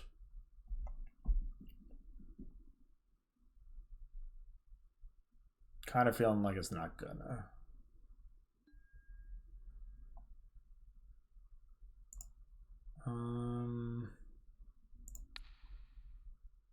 Just target nothing. Let's power this up again.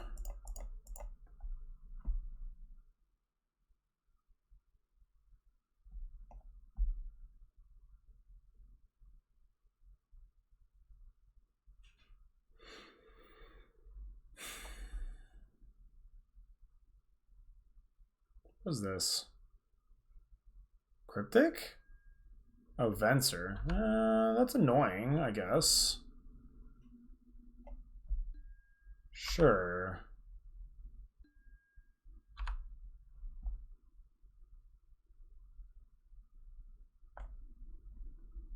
The funny thing is this isn't even that good, because I can just replay it because of the Oracle of Moldiah. It does stop an attack, though, so they buy themselves some time, if nothing else.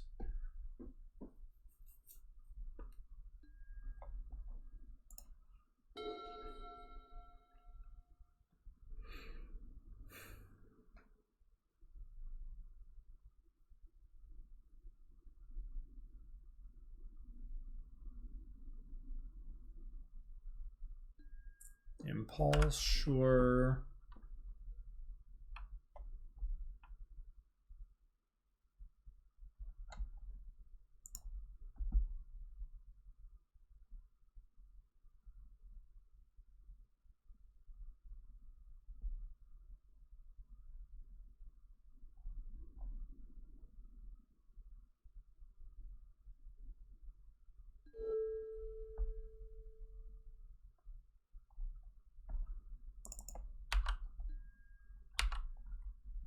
Attack the Wrenn and 6 here? Probably, right? Not really willing to give up my Oracle. I'll let Wrenn and 6 take a hit.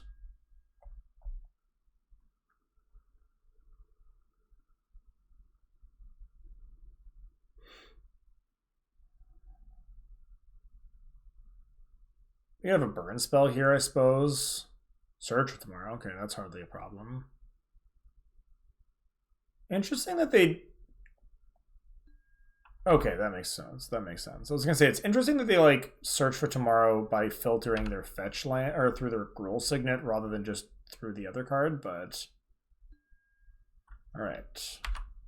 So my opponent is tapped out, which is pretty sweet.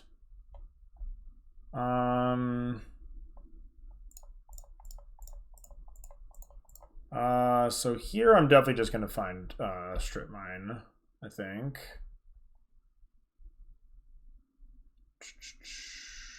There's a temptation to find Karakas, but I think Strip Mine just like kind of has to be better, right? Hang on.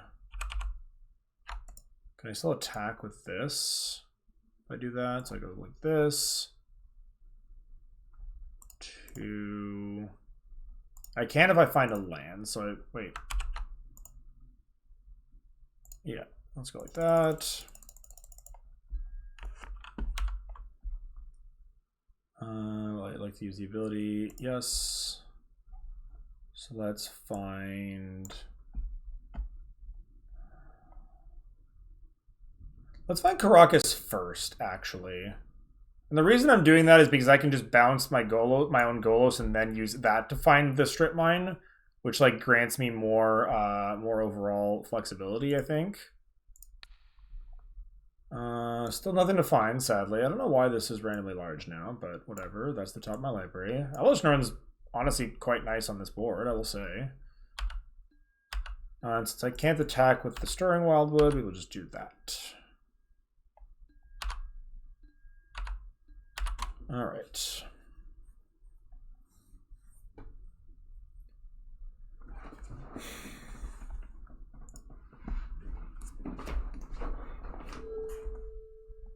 Opponent's still diligently voting for Homage. I mean, drawing 2 cards a turn is very good, admittedly, but you need a combination of several factors to like break through what's happening here, I think. Maybe I'm wrong though. Maybe I'm wrong. Maybe they have me covered in a way that I'm not thinking about right now.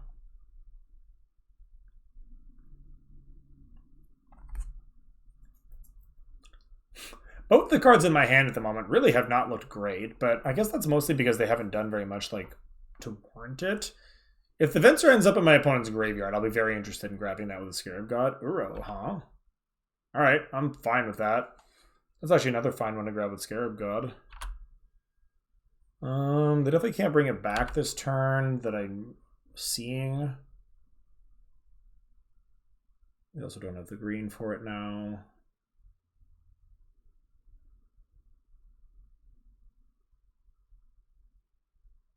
Plays Island.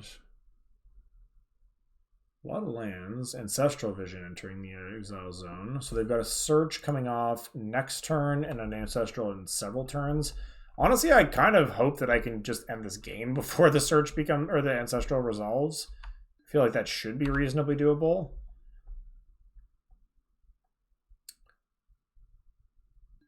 I don't know what my opponent's plan is to do with this Elesh Norn.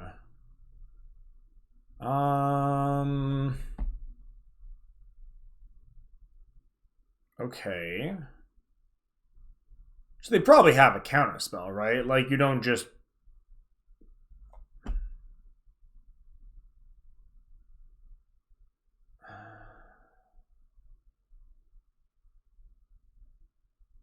I don't really know what's happening here. Let's... If I activate Wildwood, can I still cast Scarab God after the fact? Probably just can just do that. Let's go 1, 2, 3. Activate the Wildwood. Begin combat, attack. Like, it's possible I just got bluffed out of not casting the Elesh Norn, but I felt like the blowouts for casting Elesh Norn were worse than the blowouts for whatever could go wrong here. Generally speaking.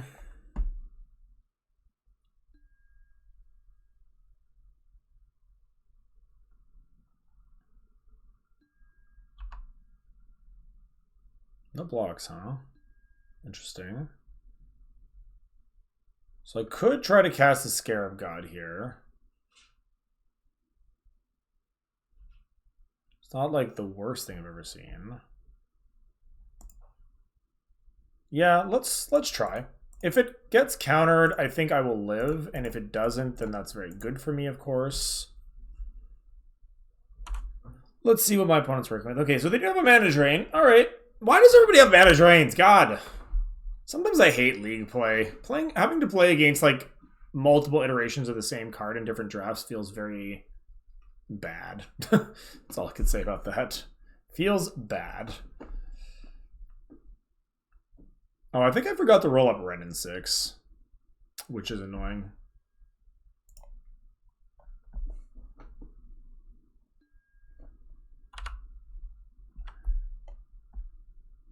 The Pride Mage is going to be nice because I can finally get rid of their stupid Coercive Portal. So there's that. But my opponent's going to have a lot of mana here. They're at 7, so they're kind of like low-key dying just on board. This costs 4 to activate, so I could actually send with both creature lands next turn if I wanted to. I could also deal them 1. I can't forget that that's relevant. So yeah, they have like literally all the mana in the world. So this question is going to be more about like what resources do they have to spend that on. I'm pretty sure they could cast a freaking Eldrazi at this point if they wanted to, so hopefully that's not what they're doing. Ugin would kind of suck. Actually, Ugin wouldn't even be that bad. Alright, yeah, sure. Uro can come back. That's whatever. Like, I can just bounce that with Karakas. Sure. Like, they go to 10, but that's irrelevant. That also doesn't use any of their colorless mana, notably, so with any luck, that just kind of goes away.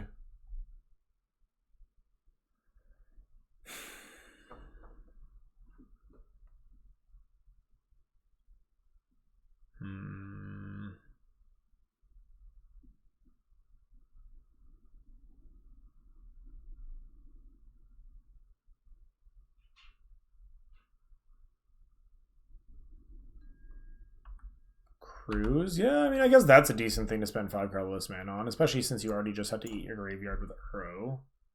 Not a lot of mana left, though, at that point, which is nice.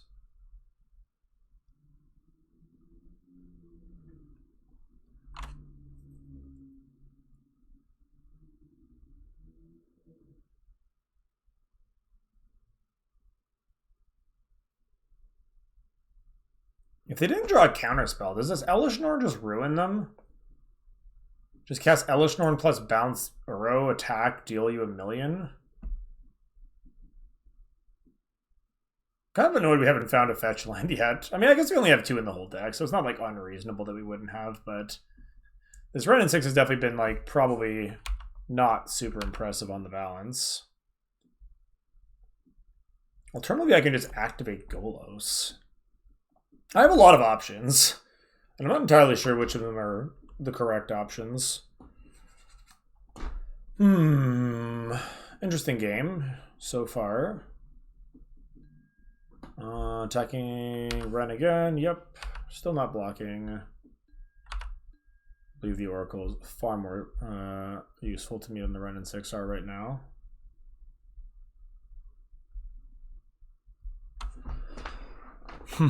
Oh, more spells post-combat? That's not good, I guess. 4 mana. Metamorph. What's the Metamorph going to be a copy of? I guess probably Golos. Is that even good? Okay, find a land. What's the best land they could find? Oh, my opponent has 13 cards left in their library. What the hey? Okay. Can I just win from here? Like, it kind of feels like I can.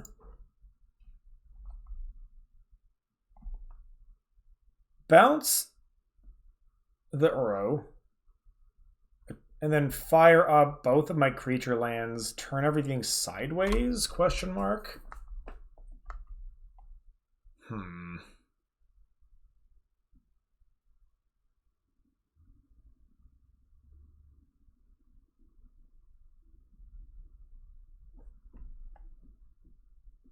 Just want to make sure I'm not missing lethal here. They're at 10. I activate Raging Ravine for 1, 2, 3, 4. And then I activate... Am I one short of activating both? No, because I have 2 mana creatures, right? So I go 1, 2, 3, 4, Raging Ravine. Wildwood, 1, 2, 3. Plus I have Karakas. So I have a 3/3, a 2/2, a 4/4, and a 3/5 attacking. They block one of those things and take lethal? Is it lethal? 3/3, 4/4. So the 4/4 gets blocked by the Golos, probably. I'll bounce the Uro. 4/4 gets blocked by Golos. So I'm getting in 3, 6, 8. And then I can deal them 9. So I'm not actually finishing them off if I do that. So that might actually not be the play. That might not actually be the play. In which case, what is the play? Oh, this is actually like a lot closer than it should be, which is annoying.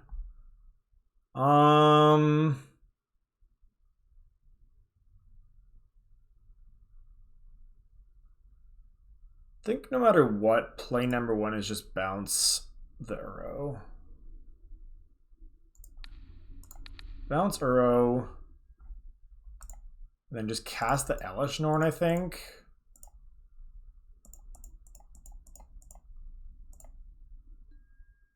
Yeah, and then just ship everything.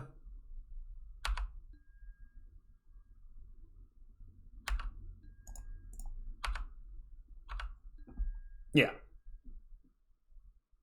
Sure. Take lethal. Go to 1. And then ping you. Alright. Found the line. Found the line. Whew. Complicated game. Complicated game. It's one of those games where like we were ahead the whole time, I think, but we risked losing if we like misstepped and gave my opponent the chance to kind of like tempo back in because they had the card advantage. They definitely had the card advantage. Okay, so I actually like Disenchant a lot here. I don't know about Direfleet Daredevil. That didn't look like super exciting to me. Balance looked really bad, so let's actually just make that direct swap. Let's swap Disenchant for Balance. This is not a Balance opponent. They have too many mana rocks. What else? That's probably it. Field of Ruin, Relic of Progenitus, both kind of interesting, but not really. Actually, Relic of Progenitus, when they have both a Treasure Cruise and an Uro, is actually probably appealing enough that I'm interested. What am I not interested in against this opponent? Excuse me. Mentor is like pretty medium, but I just added 2 like cheap prowess triggers. Maybe Deluge comes out. I didn't love the look of Deluge against that opponent. And then yeah, I don't think I want Field of Ruin. Like they had non-basics, but they also had a lot of basics. Yeah, this seems okay. It seems okay.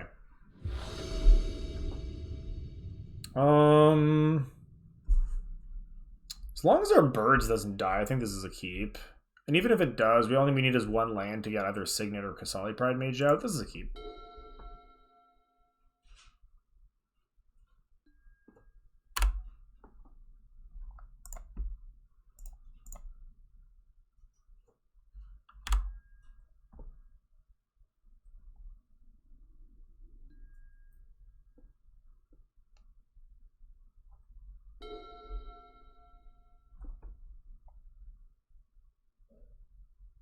Don't kill it, please.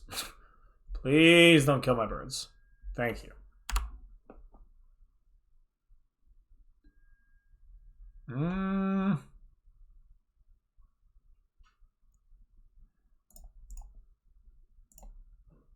I think it's more important to get the Signet on board, because now, even if the birds dies, I still have the mana to cast Disenchant on their Signet, should that be a thing. Not drawing a land in the top... Like, 1 land in the top 9 cards in my deck is like a little suspect, but... Again, that's variance for you. Sure. Alright, well... My odds of winning have just gone up dramatically, I believe. My opponent wants to just spend time twiddling their top, then they are extremely welcome to do so.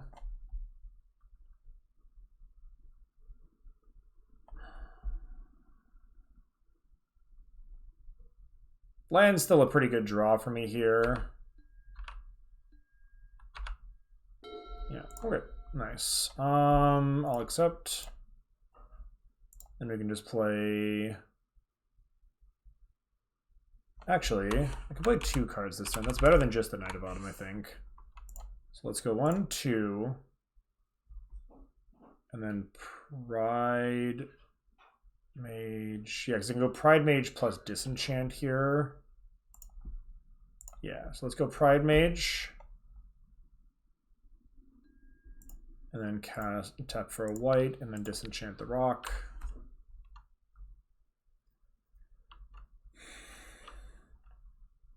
And I'll pass the turn after that. You got it.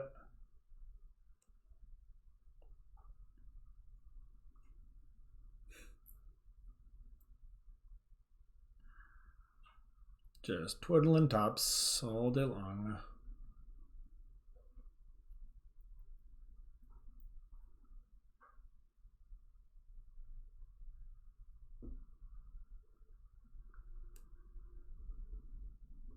Okay. So that's that. Land next turn actually lets me go to Fairy, which sounds kind of sweet. Be pretty into that. Shard of course, you got it.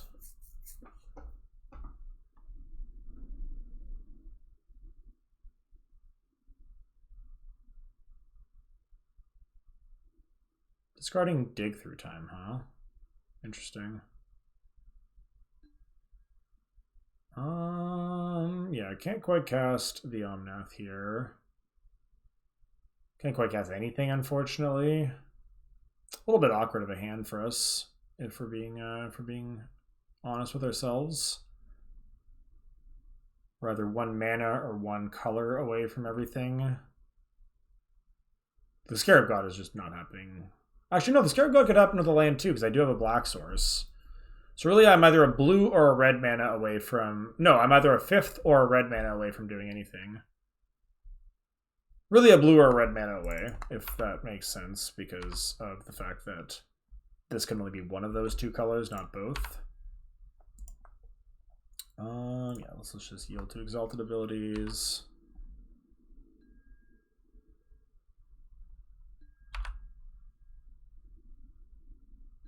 Alright. I mean, they do say that Screw beats Flood, so... Not that my opponent is flooding per se. I will say that the top is doing probably a decent job of that, if nothing else, is mitigating whether they are screwing or flooding. It's weird. As much as I think top is a bad card, I do believe that I would love to have one on my own side of the battlefield here, given the option. Though I don't think I'd ever want to spend a card in my deck to do that, so make of that what you will.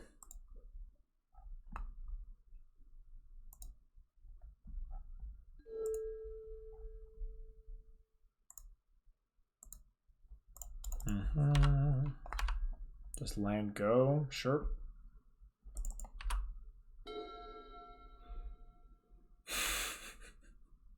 Sure. More 5-drops, huh? When you're on 4 lands. Seems good.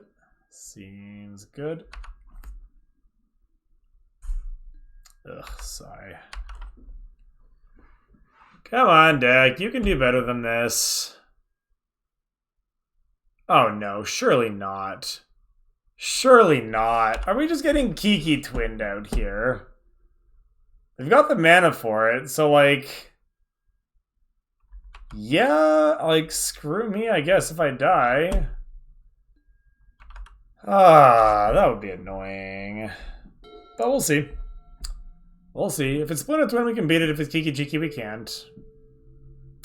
Yeah, we sure can't. Right. Well, that's stupid.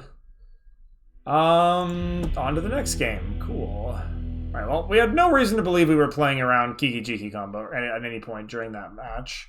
So, not gonna feel bad about that. That was just kind of like, we bricked on 2 lands for the top whatever cards of our deck. We actually had literally 2 lands in the top, what, 14, 15 cards? Like, that's not gonna happen that often, I believe. So like, honestly, if they were gonna twin us, I guess it may as well have been on a match where we were like pretty badly mana screwed anyway. But you know, still not the best way to lose. Just to the like, oh, okay, I guess you have a twin combo. Yes, I'd like to play first. Man, these hands. I am running 17 lands, right? Like, because it doesn't really look like I am based on these hands. Yeah, we'll keep that. We will keep that. Let's ditch the regrowth.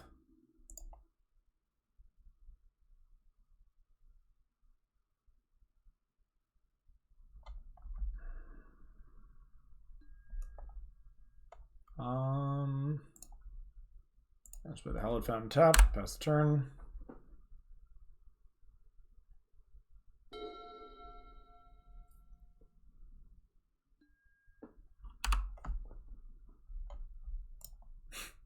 Not the best draw, but you know. It's better than...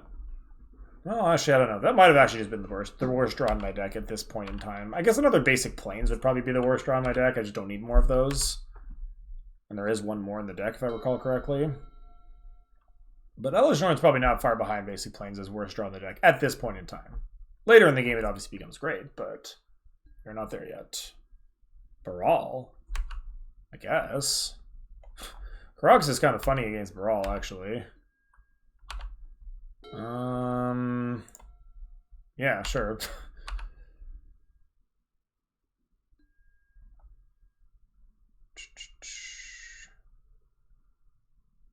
I just bounce it now.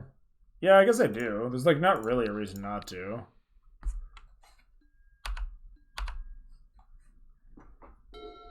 I mean, I guess they have like Dig Through Time and like Treasure Cruise and stuff, so it is like decent with that. No, they have a Field of Ruin? That's so rude. That's so rude. Okay. Wait, but they let me keep it?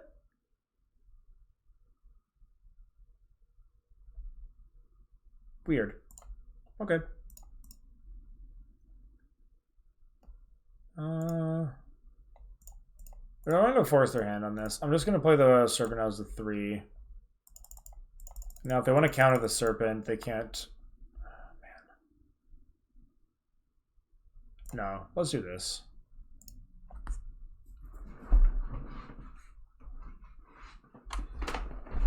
Counter this if you want OP. Crap. Mana Drain was not the best. Maybe I should have hedged against Mana Drain since we knew they had that. Man, is this going to be like another game 3, get Mana Drained, lose immediately? I'll be sad if it is. I'll be sad if it is. This is so much mana, though. Like, I'm a little concerned here. That's a lot of mana. Mana Drain, good card. Sure. Wait, they tapped weirdly for that. Why would you tap the Field of Ruin for that? That's so strange. Is this just like Treasure Cruise? Gosh. Okay. Just draw 2, I guess. Why not? I guess they had a bunch of free mana, so really all that wound up costing them was effectively just 1 blue, draw 2, which is pretty good, admittedly. Alright.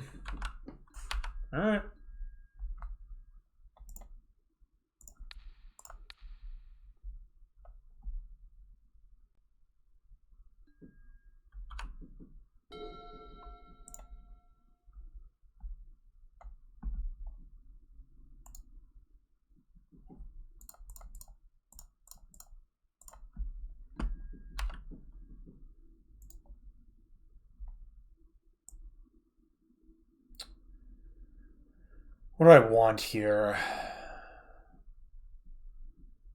Red and 6 is one of my better draws. I can't get a blue. Or I already have a blue, so really I want a red. Because I can't get a black and a red, unfortunately. So I think we just get like Raging Ravine here. And then pass. I actually did on oh well no, I guess it wasn't a fast pawn strip mine lock. It was a Red and 6 strip mine lock. But it was still very sweet. We won match 1. We narrowly lost match 2. It was kind of a heartbreaker, honestly.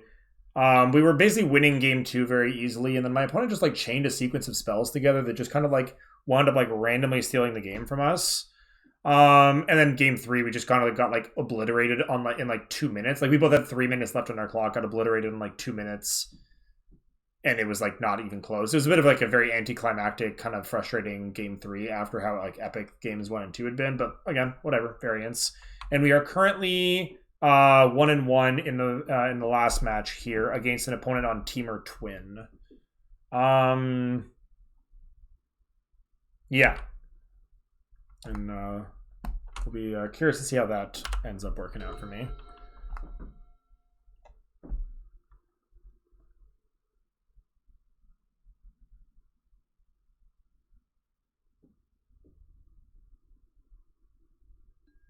We got our stone coil massacred by a mana drain early on, which was a little scary, but they wound up just using it to like draw cards, really, which was like not the end of the world. I'm like incredibly surprised that they haven't yet made a move to disenchant, or not disenchant, but to Field of Ruin Makarakas. Like, I feel like that's like the longer that stays in play, the worse it is for them. But I'm also not going to tell them not to. Like, they're more than welcome to play however they want. What do I want to do here? I guess we just cast Coalition Relic. 1, 2, 3.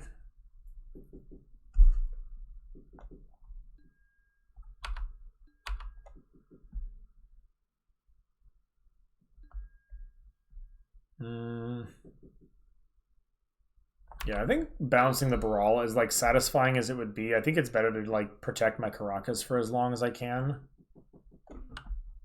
Or sorry, protect my Golos if I get the opportunity. I have to assume they're going to pull the trigger on this Field of Ruin sooner than later, but for whatever reason, they've been very, very, very disciplined about it so far.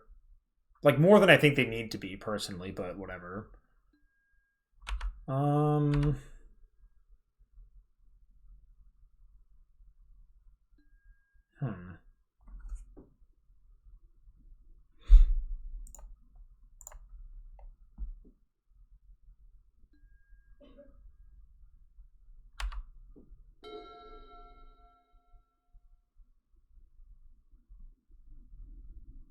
Okay.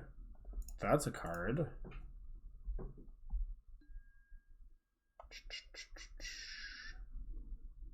Let's make red mana.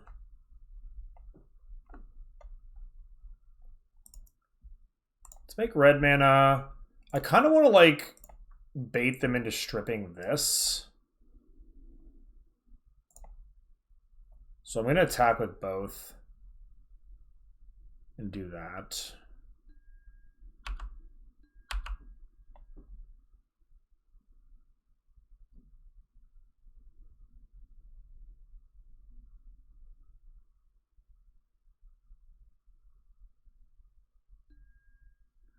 Pestermite. Okay. Pestermite's fine.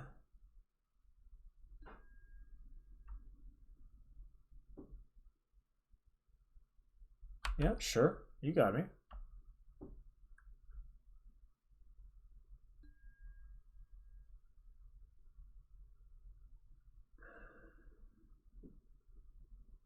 They haven't shown me Twin, they've just shown me Kiki, but if they have Twin, I'm going to be sad about it. But I also can just strip their mountain here, so we're going to get rid of that either way.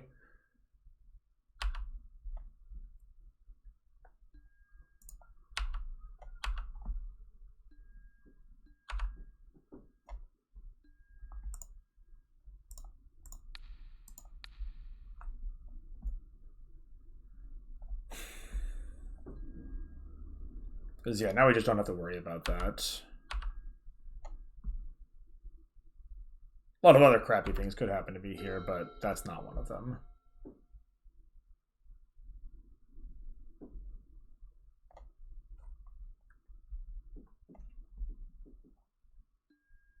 Metamorph, copy of Golos, I guess. Wait.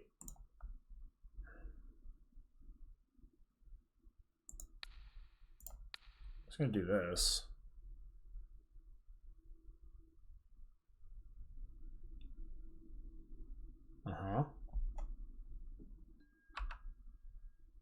And what, Pestermite?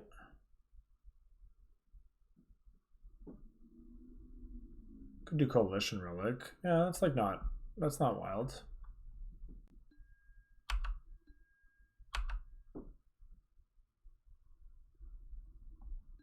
Condemning that all day, every day. To the bottom with you.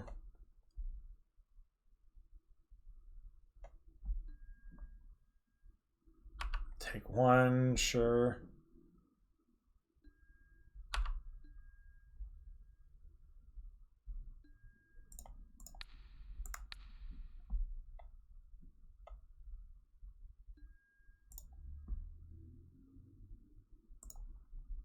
Charge counter. Disenchant is a very good draw here. Go red mana. I'm gonna just go cast. I think I'm just gonna go Pilgrim plus Disenchant here. 1, 2, 3, 4, 5, 6, 7, 8. So let's go Pilgrim, just recast it.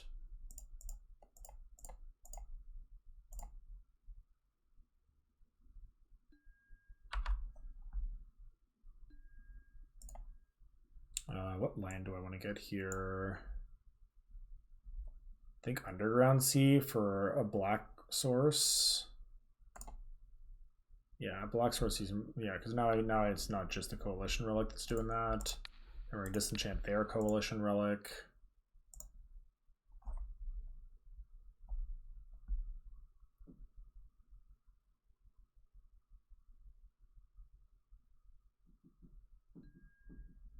Nice.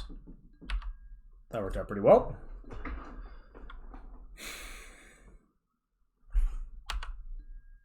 Pete, why are you trying to curse me? All these, like, this is how you lose lines. Alright, opponent drawing 4 cards this turn. Ain't bad, but they don't have a lot of mana, notably. They don't have a lot of mana, and that might be our saving grace. I should have exiled the Metamorph first. Like in response to that resolving, perhaps. We'll see.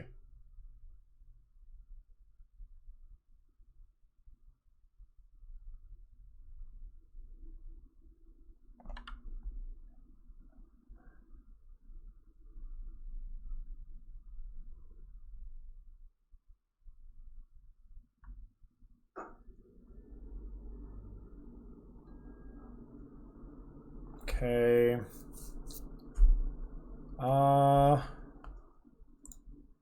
Yeah, we're just gonna bounce the Baral back to their hand here.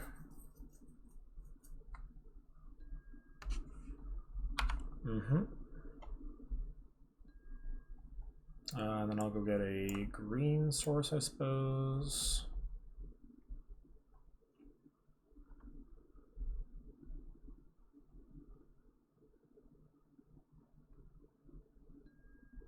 Recasting Baral, sure.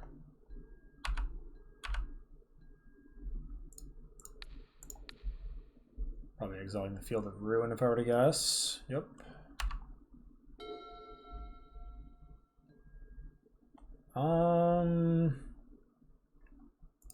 Yeah, let's just activate the goals here.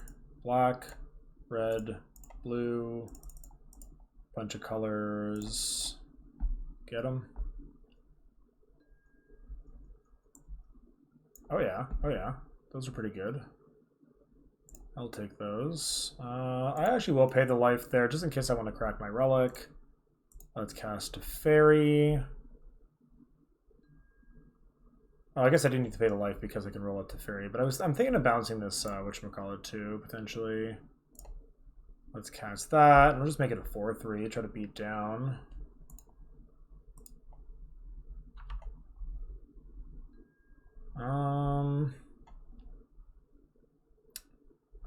If I were to draw a card, what am I drawing towards? I guess just more cards. I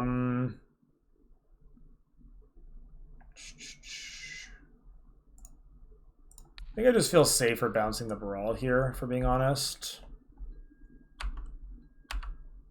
I guess I should have attacked first. There was an off chance they might block with the Baral. Not likely, admittedly, but I should have attacked first. That would have just been correct.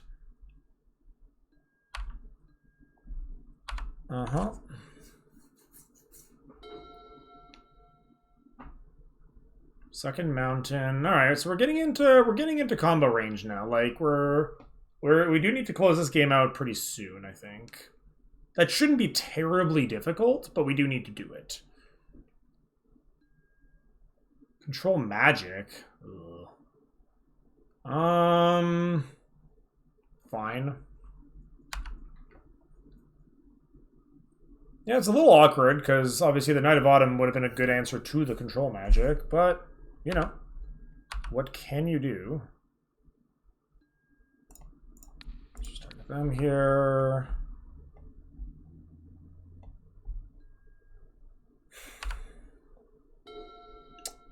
That's a very good card, isn't it? Yeah, alright. Let's draw a card. That's also a very good card. Is that a better card, actually? Can I do both? Blue, blue, but then black. No, I'm short. I can do it end step, actually. Yeah, let's do that. They've already used their stupid mana drain, so that's not a thing I need to worry about.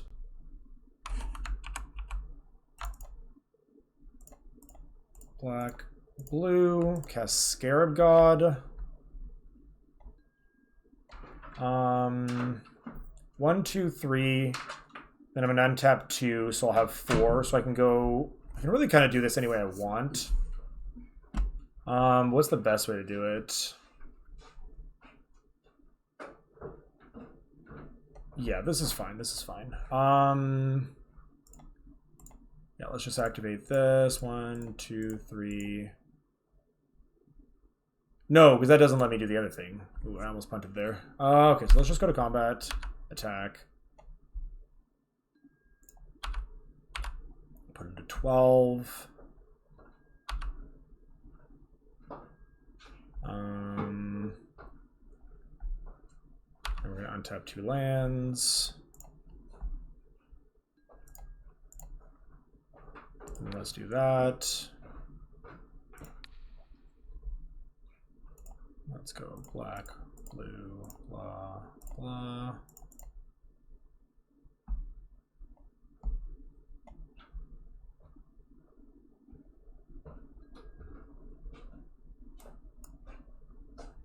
It's going to be a copy of this.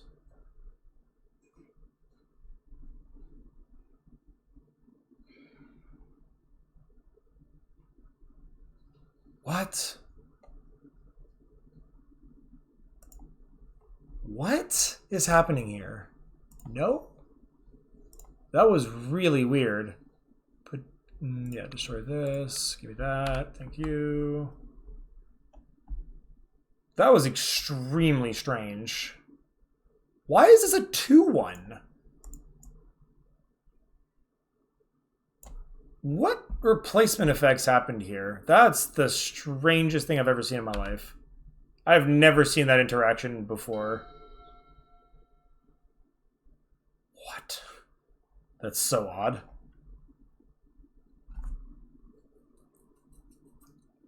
Good news is I'm kind of reading my opponent is dead here, though they could have something.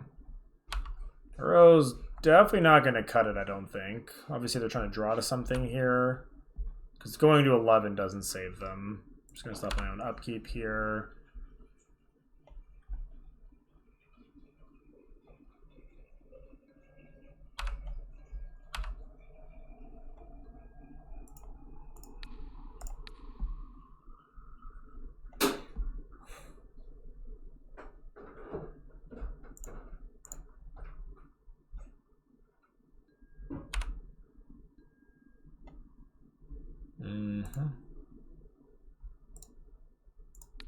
Let's get back.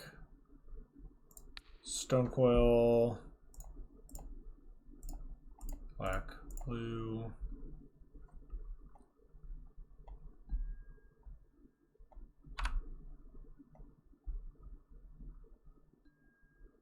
Regrowth's actually hype as shit. Let's put it on the top for sure. Let's make blue mana. Cast Regrowth. Get back.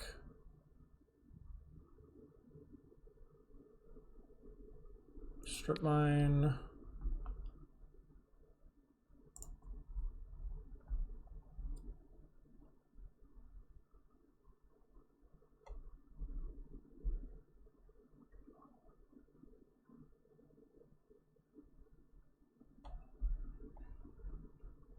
I'm getting the strip mine here because I want to eliminate Cryptic Command as a realistic out for my opponent. They do have Cryptic Command. Wow.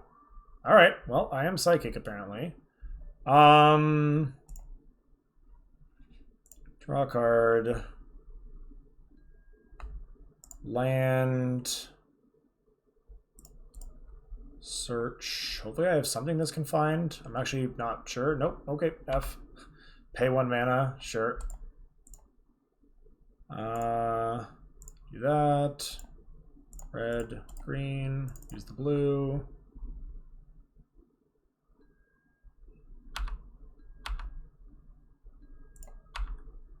This doesn't like make them more dead than they would be otherwise, but it still puts them under more pressure. It means that they have to have like there's a narrower subset of outs here that they can have. I have at 45 seconds, so I should probably like play a little bit more efficiently here. I'm not going to fiddly fart around too much. All right, let's see what they can do.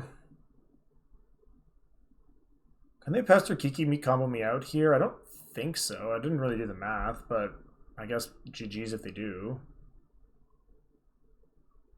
Yeah, we're not going to mess around. We're just going to go straight to attack step next turn. Let's see what my opponent does here, though. Twister? Okay. There's my whole Crucible walk right in one hand. Sure. Sure.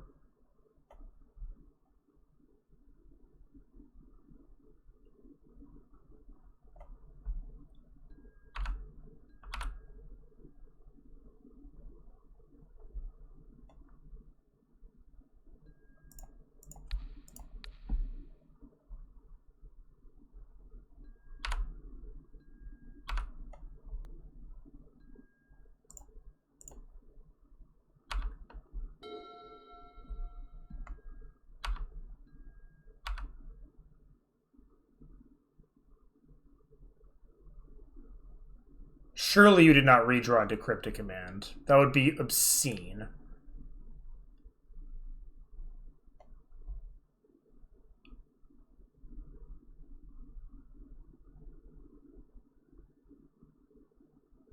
I mean, it actually wouldn't be good enough because I can just... Oh, I guess they could bounce the Raging Ravine, too. They could be like, tap your team, bounce your Raging Ravine. That would be actually absurd. But would work.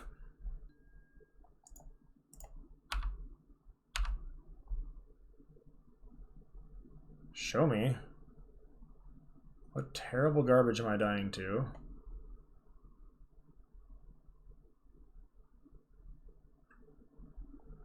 Oh my god, opponent, just die, thank you. Just be dead.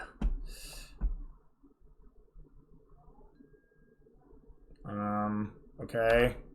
Wait, did they goof it? I'm confused. Oh! Alright! Alright!